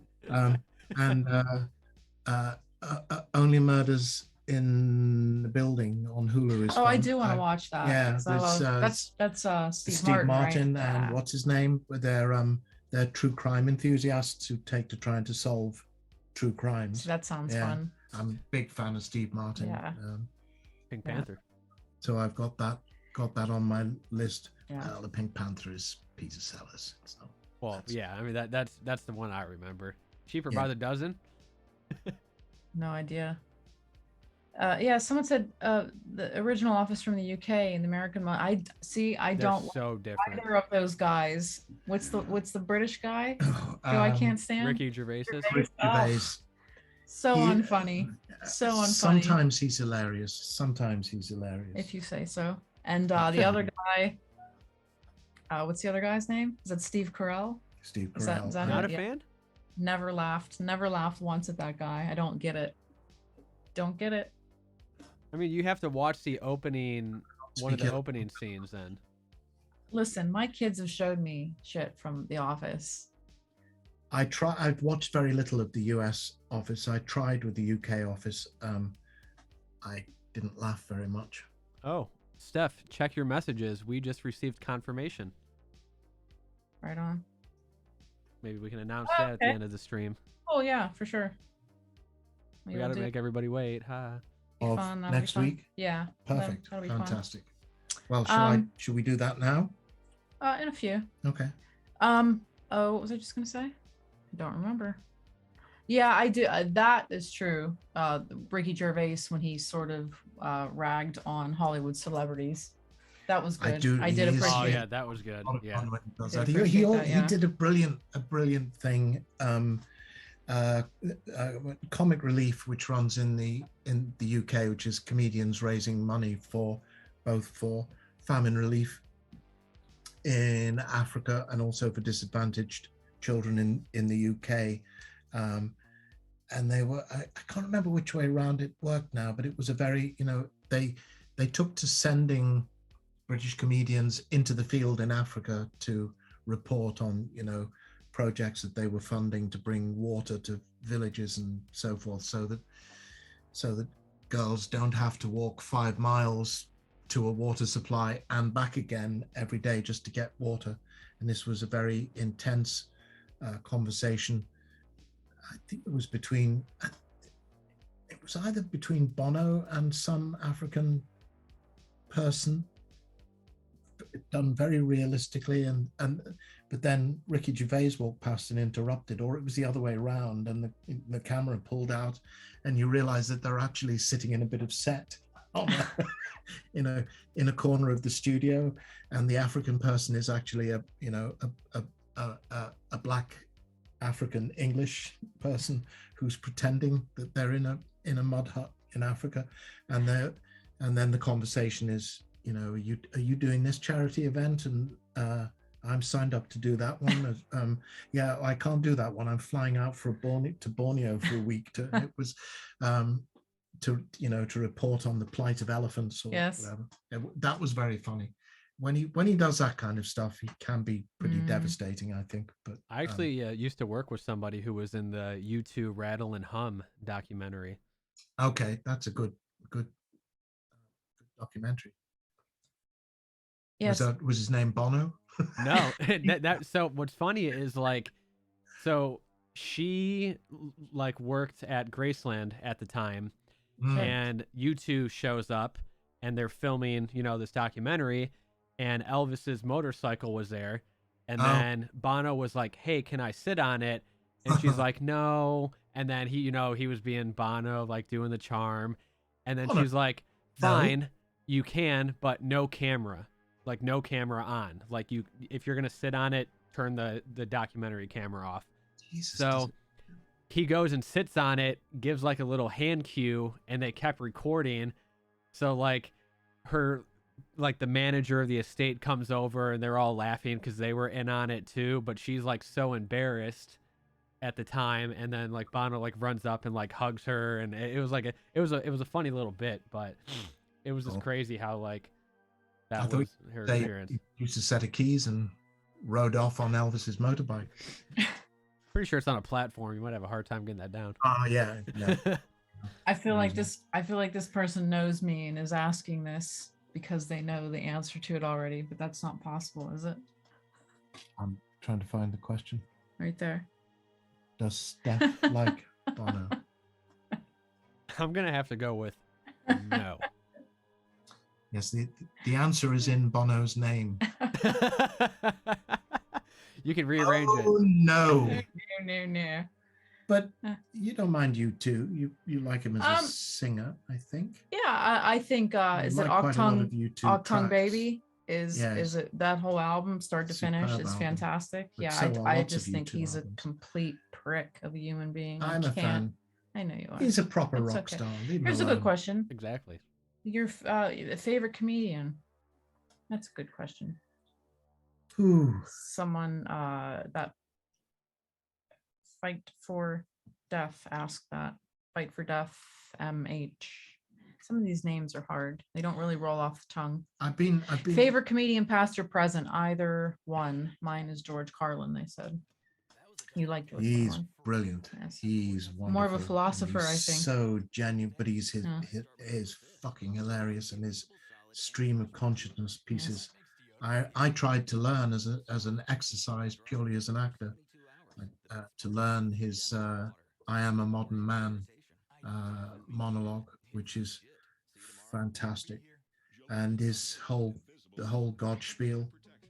Yes, brilliant. Anything George Carlin on religion. That long Perfect. list of stuff about God, and then he stops. But he loves you. Yes. Just brilliant. I've been kind of influenced a bit by Steph because I now completely love Brian Regan, who is your favorite living Probably comedian. my favorite living comedian. Yes, is Brian Regan. Yes, and he is. Do you know Brian Regan, funny. David? I do not. Oh, you should find him. Find the epitome of hyperbole, or as it should be pronounced in the film, the epitome of hyperbole. He is very, very funny. Yes. Very funny. Yeah, start there though. Completely clean, nothing blue, never swears. I see Robin Williams' name going up. That's a given. I mean, the guy. I have very controversial opinions of Robin Williams. Yeah, well, I do. You may speak ill of the dead. It's not him. Him as a person. I think.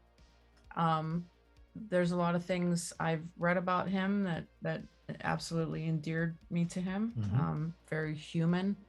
I didn't think his stand-up was funny. I really didn't. A lot of his stand-up. Disagree with that. It's fine. I watched one of his late ones on a plane, and one of the funny things was that it was evident that a lot of other people on the plane were also watching it, and intermittently around the plane, plane rides going on, and intermittently at different seats around the plane you'd hear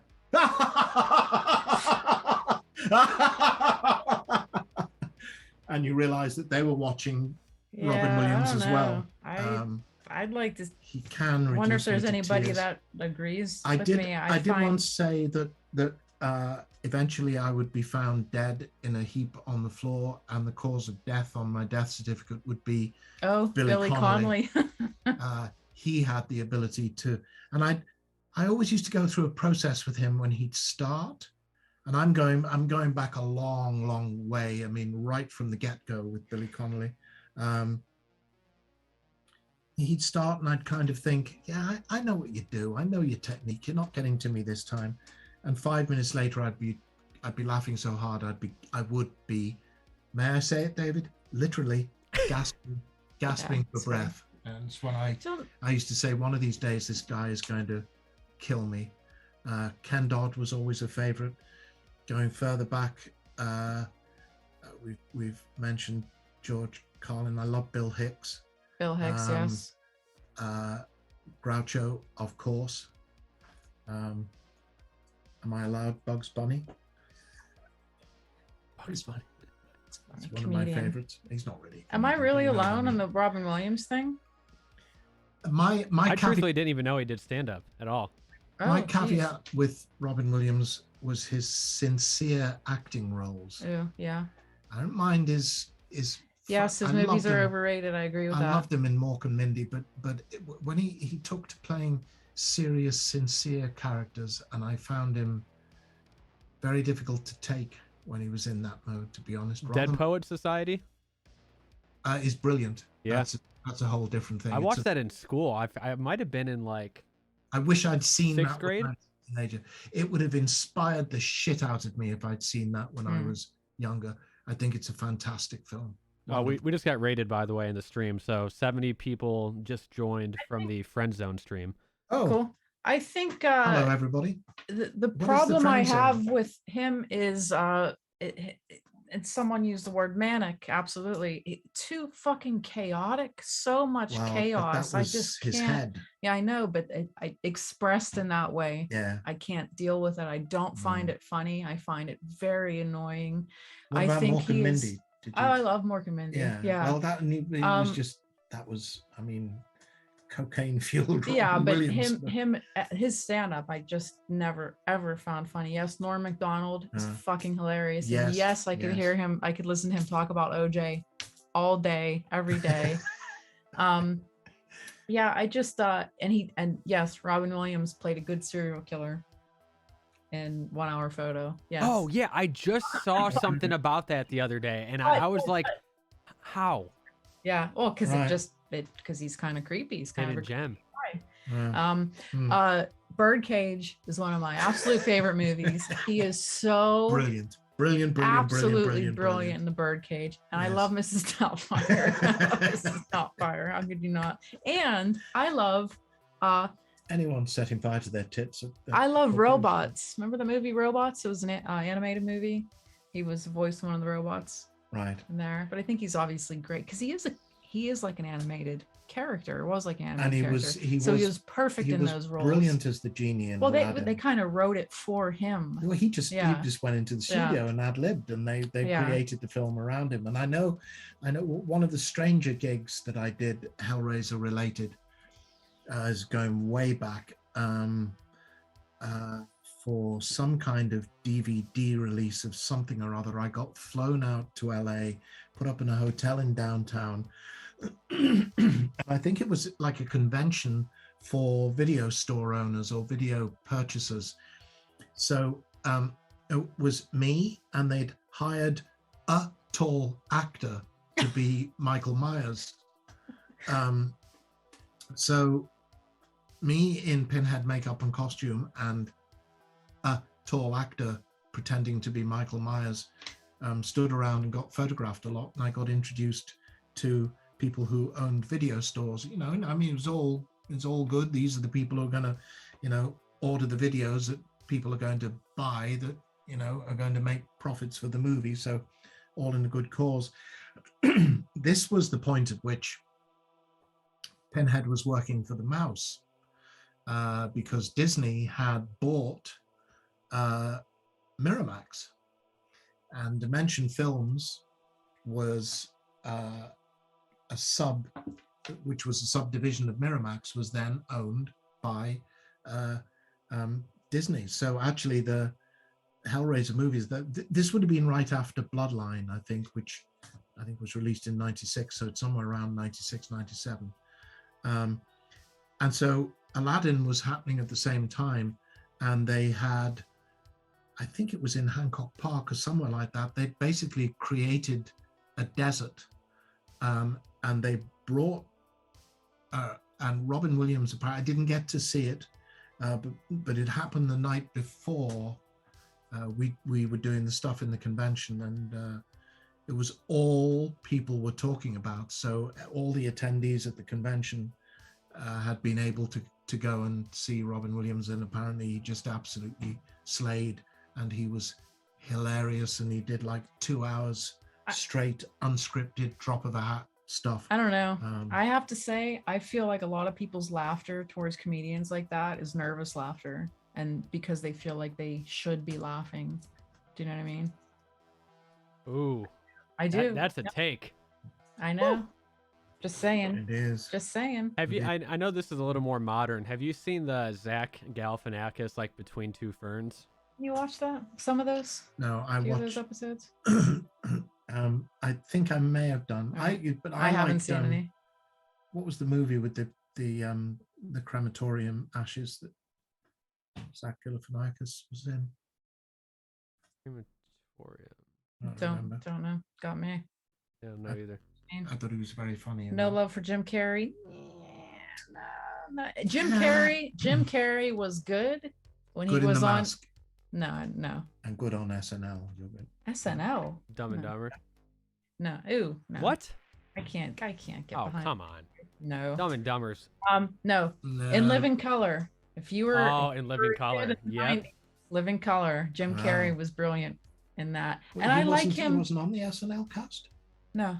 Oh, I thought nope. he was. Nope. Oh, I stand corrected. I like his. I like modern day Jim Carrey and his sort of spirituality. He's sort of known for now. His caricatures.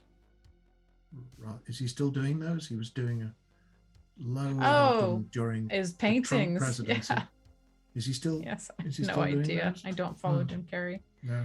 But I like that he's gotten very Jungian. Yeah, I'm a bit allergic to him in most of his movies. I think he's a really smart guy, though. I kind of bracket him with Adam Sandler. Fire Marshal Bill. Yep. Who's the other guy? Who? It's him and Adam Sandler. Oh no, can't. The other he one was that he I'm was good on allergic to? SNL. Period. Yes. And then not. Yes.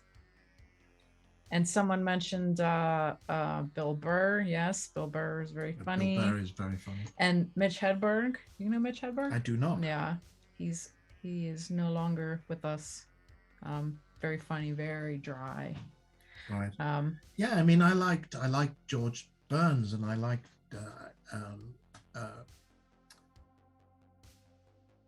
Jack Benny. Mm-hmm. I like, the old school deadpan comedians. Yes. Whom help me remember. A friend of mine asked me, "How's your wife?" I said, compared to what? Jackie Mason. He just Jackie died. Mason. Yeah, not too long ago. Yeah, I'll definitely introduce him to Mitch Hedberg, Mark. What I want to hear is a hot take right now. So from who? From both of you. Okay. I want you to go against a popular opinion. Okay. Oh, popular opinion? I want you to name one actor that you can eliminate from film history despite their popularity amongst a large group of people. Like if you can just get rid of them and all their works. I probably shouldn't do this. I am completely allergic to Johnny Depp. Really? Can't deal with Johnny Depp. Used to be a brilliant actor. Yeah. What's the movie that happens in real time with there are no time cuts in the movie? Someone said Will Ferrell, yes. Well, yeah. Wait, do you mean as a good comedian or someone you'd get rid of? I've never seen a Will Ferrell movie. Just an actor that you could happily eradicate from film. Okay. That's a long list. I'll take top 3. I'll do it. Go on. Julia Roberts. Oh, what? Love you, Julie. Love you. See, the problem is I don't know any of these people. Like I hear these names like Ryan Reynolds. I don't know who that is. He's a good looking dude. I see these actors, like these, 20, 30 something year old actors, and they all look the same to me. Like there's a bunch of Chris's. You're getting old, baby. No, there's a bunch of there's about 35 Chris's right now. Yeah. And I don't know what Deadpool is, and I don't know what Ryan Reynolds is. And someone called Channing Tatum. I don't know. Who said Will Smith? I don't know what a Channing Tatum is. Will Smith? No, we can't get rid of Independence Day. I just watched that last night. It's a terrible movie. What? It's a fucking awful movie. Independence Day is a 4th of July classic, Doug. It's fucking awful. There's nobody else I want to have save the Earth when an alien invasion happens than Will Smith. Sandra Bullock. Bullock. Betty White. No.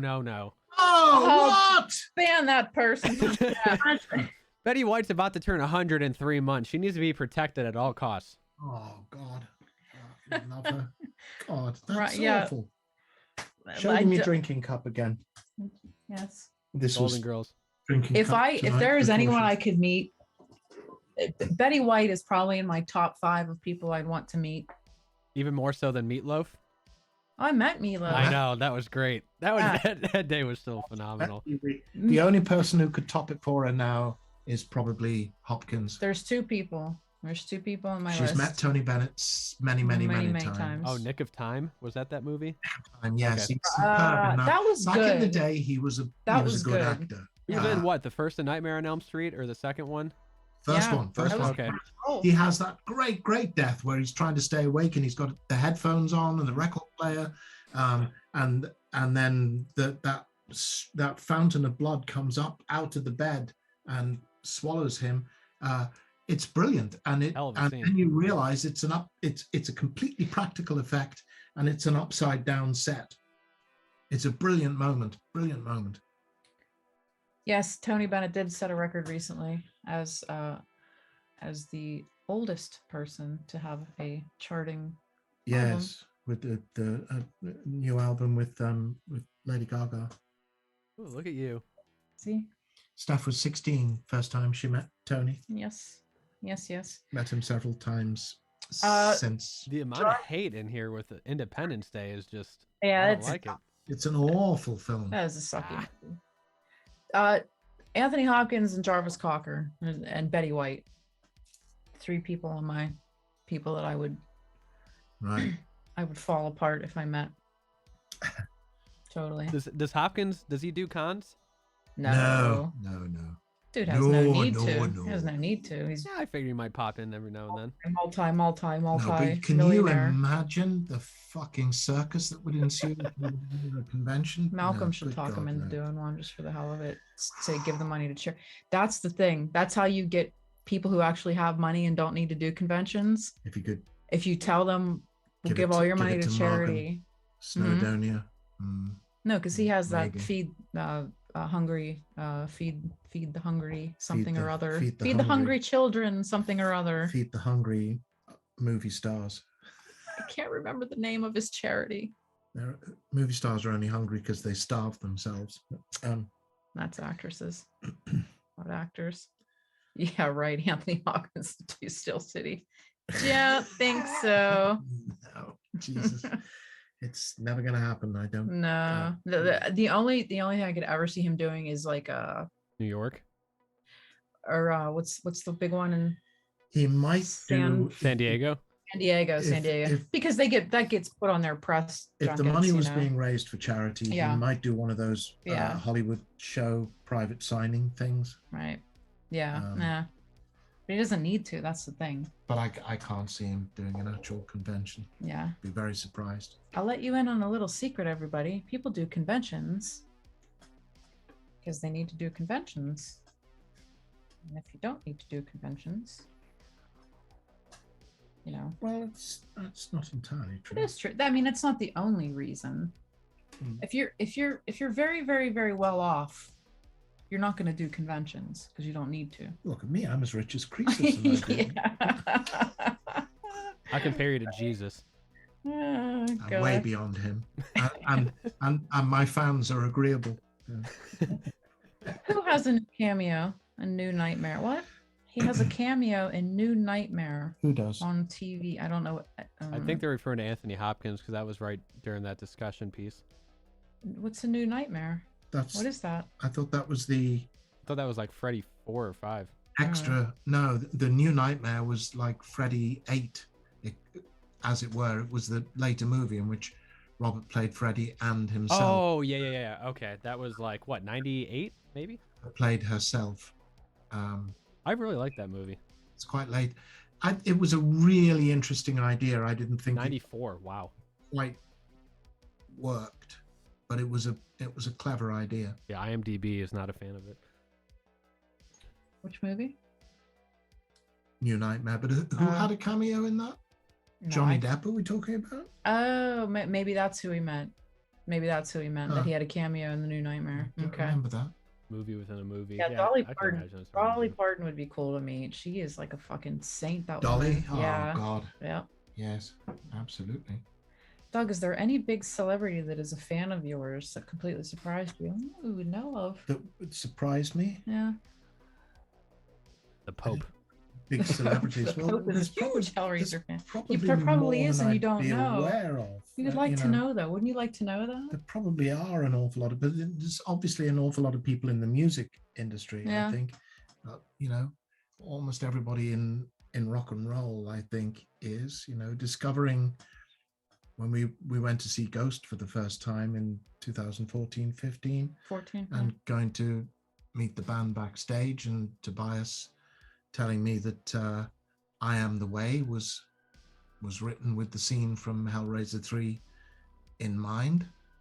I need to shake his hand. That dude to me is a brilliant man. Genius.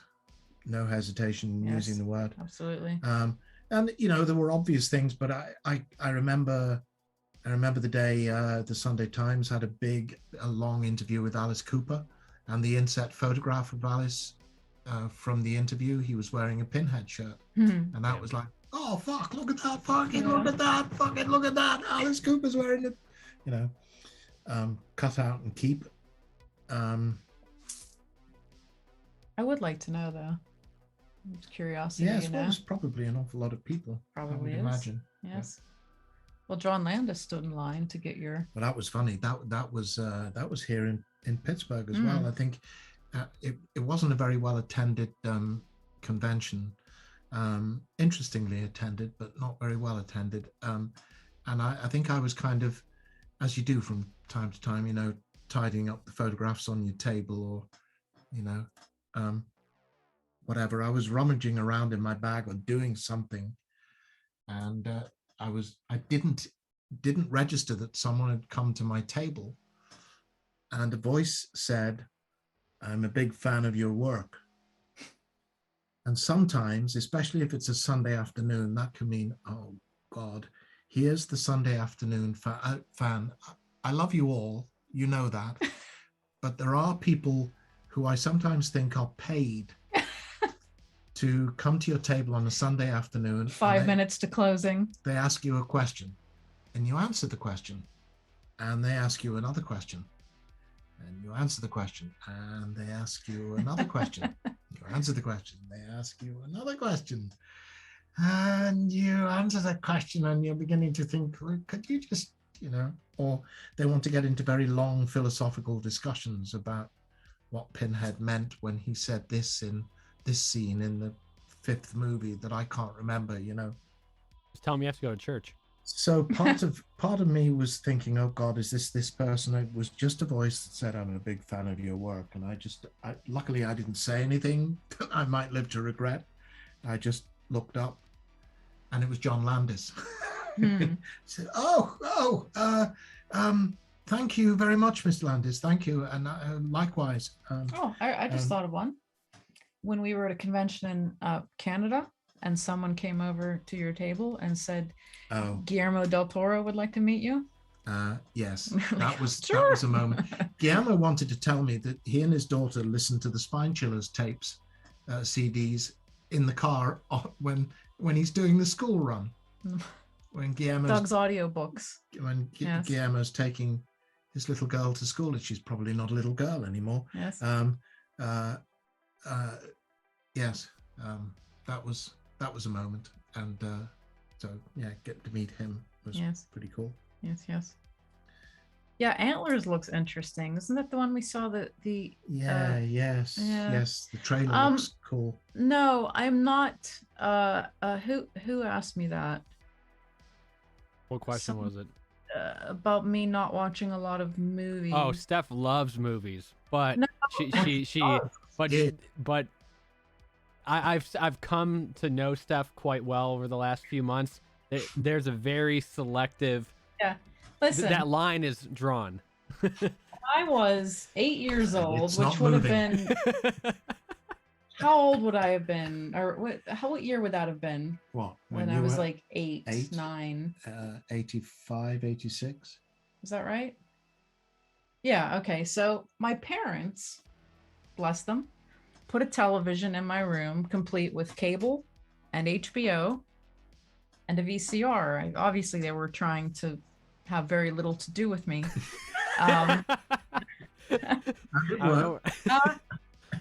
And I had an awesome room. My room was so cool.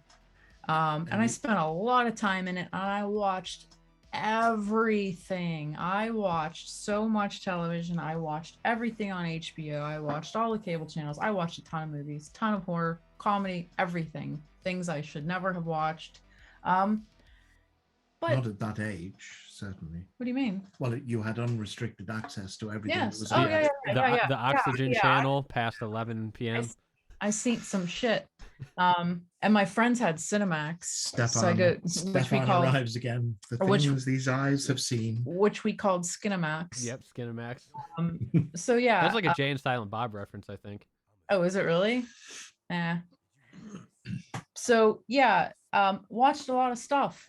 And I don't watch stuff. I don't really watch anything anymore, really, to be honest. I have to be really interested in something to actually sit down and spend the time watching it. I listen to stuff is mainly what I do. You're a podcast. I listen to tons of podcasts. I listen to lectures on YouTube. I listen to philosophy stuff, psychology stuff, true crime stuff. That's mainly what I do. Big fan of Jordan Peterson. Sorry to disappoint people. I know people have certain opinions about him. Love Jordan. I listen mainly, and Doug's the watcher. He watches a lot of stuff, and if he sees something that he knows will appeal to me, he'll say, wanted to show you this. Do you want me to wait for you? And I'll watch. You can watch this with me, and sometimes I will. But Steph makes her mind up very quickly. I do. So she'll be, quickly. Like halfway through the first episode. Sasquatch sex sounds. Yeah. Can we move on? Yeah. And I'm. Or we'll get to the end of the first episode and she already wants to ditch it, and I'll keep going. Yeah. And then you reach the point where once you've done 2 or 3 episodes, you have to keep going because you just want to see what happens. Sometimes it's just unintentionally bad. People liked my little pun I threw in the chat. When you were talking about listening to lectures, I said Hannibal lectures. Yeah. I do not have a favorite Hellraiser movie. It's very good, David. I do not. I'd be proud of that one. I'm not a Hellraiser person. In case you must be new here. I'm not a Hellraiser person. And they probably think I'm lying. Weird. Chat, ask why she's not a fan of the Hellraiser movies. If you had watched Hellraiser back in the day, you'd have thought it was ace, wouldn't you? No? Oof, wow. Why? I don't know. It's just not. It's like more fantasy. I'm not. Just sorry. Blue Lightning, Doug. I'm here. Well, we're married. I love you. I love Doug. Blue Lightning is a different thing from her dislike of fantasy, which is weird because she worships Edgar Allan Poe, who's pure fantasy. Yes. Well, not pure fantasy. But... Why am I not a fan? I just never. Oh God. You got to tell us now. I was never interested. It never grabbed my attention. It never looked like something I was. What you doing? I'm reading a book while you answer the question. Oh. It just never grabbed my attention. I knew who Pinhead was. I don't mean the actor. I mean, that character is Pinhead. No, I'm not in the hot seat. This is something I'm forced to talk about quite a bit. Because I'm always we always loop her in like once a stream, try to stir the pot a little bit. In particular, during the trailer, there's lightning bolts and blue lightning and electricity, and that always signified science fiction to me. Science fiction, which I am not a fan of, for the most part. Although there are some movies, some sci-fi movies and stories that I'm a fan of. Unless it involves men in corsets, and then you're a big fan. Clearly, because she hates Independence Day. Men in corsets? Are you talking about Rocky Horror? Yes. You're calling Rocky Horror science fiction? Yes. Okay.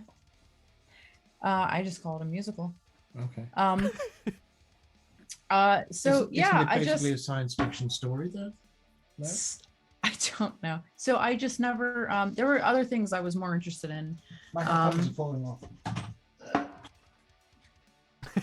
Trying to do too much. Correction, my headphones fell off. Where are they? Now you're gonna fall over. No. So no, I was Frankenstein is science fiction. Just never interested. Never. Didn't you say you like the Burbs though? I like the Burbs. That's sci-fi. I've watched it a few times. Frankenstein is science fiction. Okay. It's the first science fiction story, first science fiction novel. Okay. I like Frankenstein. Has lots of it's white light if you're trying because to it's in black and white. Otherwise, it would have been blue light.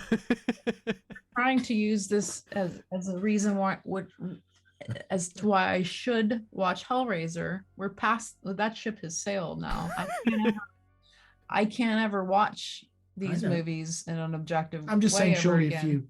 if you had watched it, then you would have thought it was pretty cool. I don't think so. Oh, okay. No, I don't. Right. I really don't.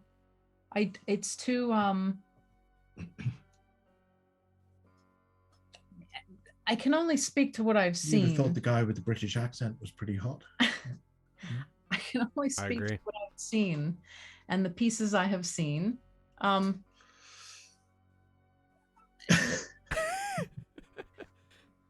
having a hard time letting me talk today. What the fuck? What? You are.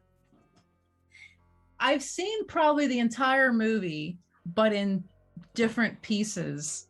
You know, through you doing Q&As and people playing clips and things like that, and seeing, you know, highlight reels and things like that.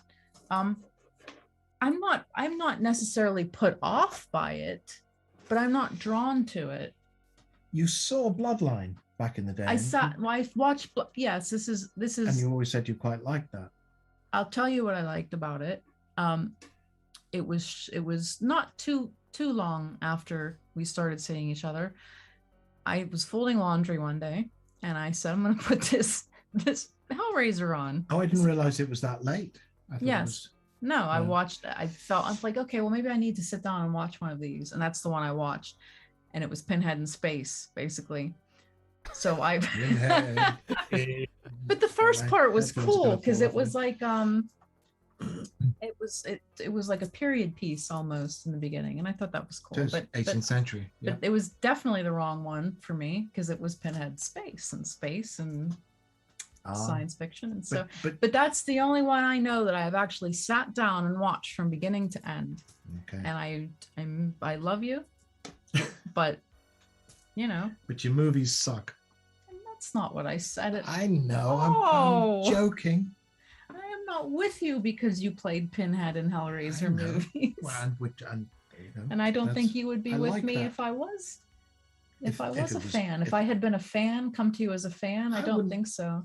I wouldn't have minded that. I'd still have been interested in you as a person. I always think that's a little weird. But if I thought that was the only reason you were into me, then it would have been off-putting. Yes, of course. Yes. Yeah. It's all getting someone said you're also dang cute. Am I? Oh. I love listening to the love story. You know what is funny though? I have a Fangoria. I have a what's it from 91? I guess it's an old issue of Fango that I remember that I had in school, in high school. I still have it. And on the cover, I bought it. I bought this issue because Hannibal's on the front of it. Could not have cared less about the guy in the upper left-hand corner, which was, I think it was from part 3. I think would that have been around the time period? I think it's anyway. Pinhead's up in the upper left-hand corner. 90. Yes, it may have been. We did principal photography in 91.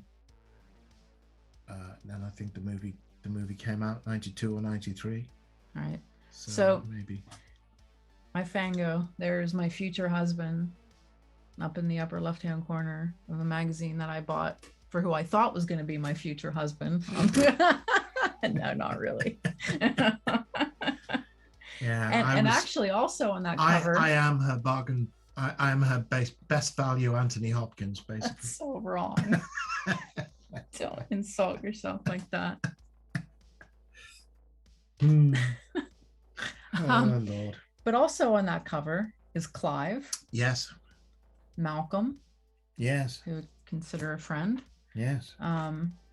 So yeah, it very. You've met 3 out of 4, but not the one you want to. Sort of serendipitous and such.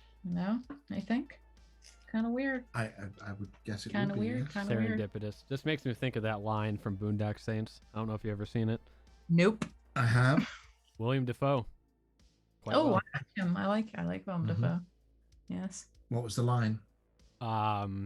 He was talking to one of the detectives, and then one of the guys was talking about he was trying to talk about what something symbolized, and he because William Dafoe in that movie was so like well spoken, and he was like, yeah, what's the symbology here, Chief? And then he countered and was like, what's the symbolism? And then that your line that you just gave was like a line or two later in the movie, but just always makes me think of that. Yeah, my friends. You would like that movie, I think.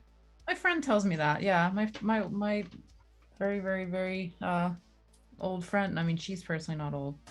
Well, as old as me, but we go way back, almost 30 years. But that's like her favorite movie. Ooh, Doug. Decrypt Access says you are more interesting than Hopkins, in their opinion. But you've never spent time listening to Anthony Hopkins talk for 2 hours, have you? Well, thank you. I mean, I won't deflect a compliment. But No. Thank you. I choose you. I choose you. Ralph Wiggum. Love it. What a Valentine's Day card. Yeah. I think we need to go now. It's getting real fucking late. Is it? What time Yeah, is it? and I'm tired. It's 22:11. No, I'm tired. We did things today. We went to the pumpkin patch. We did. We went to the pumpkin patch and got pumpkins. pumpkins. And then we got Indian corn, and I bought bakery goods. They have a really nice farm. I want to go eat my and then they pumpkin have- cookies. Oh, apple my- pie. Apple. got Oh, we have apple apple pie. pie too. Yeah, Didn't you buy a cheesecake too? I did buy cheesecake as well. I'm gonna yes. go upstairs and And get peanut butter and diabetes. chocolate fudge. They have a lovely. This is Schramm's farm in the Pittsburgh area. Anyone Penn Township. local? It's really, really, really nice. Nice big farm shop, and they have a little area at the back selling local wines. Mostly come from the Erie area. There's a lot of vineyards up there because you're almost in New York. Up there, it's just a very cool place. And, Yes. Pick your own pumpkins. Big pumpkin. But I read Pennsylvania. Here's your useless factlet of the week to sign off with. Pennsylvania is the second most. Do I say this? Pennsylvania grows the second largest number of pumpkins in the country. There you go. Good job. After I think Iowa, which is like way really? up. Iowa, So random that Iowa and Pennsylvania are the top two. and then comes Pennsylvania, Yeah. which has something like 6,000 farms. 600 and something. I can't remember. Anyway, apparently Pennsylvania produces a lot of pumpkins, and Schramm's do their own pumpkins, and then they just lay them out across the field. Yes. And, And then you go pick them and put them in and your just wagon. wander around and pick the ones you want. Yeah, if you go at the weekend, it's kind of cool because you can get hot dogs and fries and funnel cakes, but Yeah. it's Yeah. wow. Too many people. packed. Too It's many hugely Kevins and popular. Karens. and lots of Chads. children. And it's really nice to go on a nice full day during the week because there's not very many people there. That's So what we did that, today. and then we got chicken wings.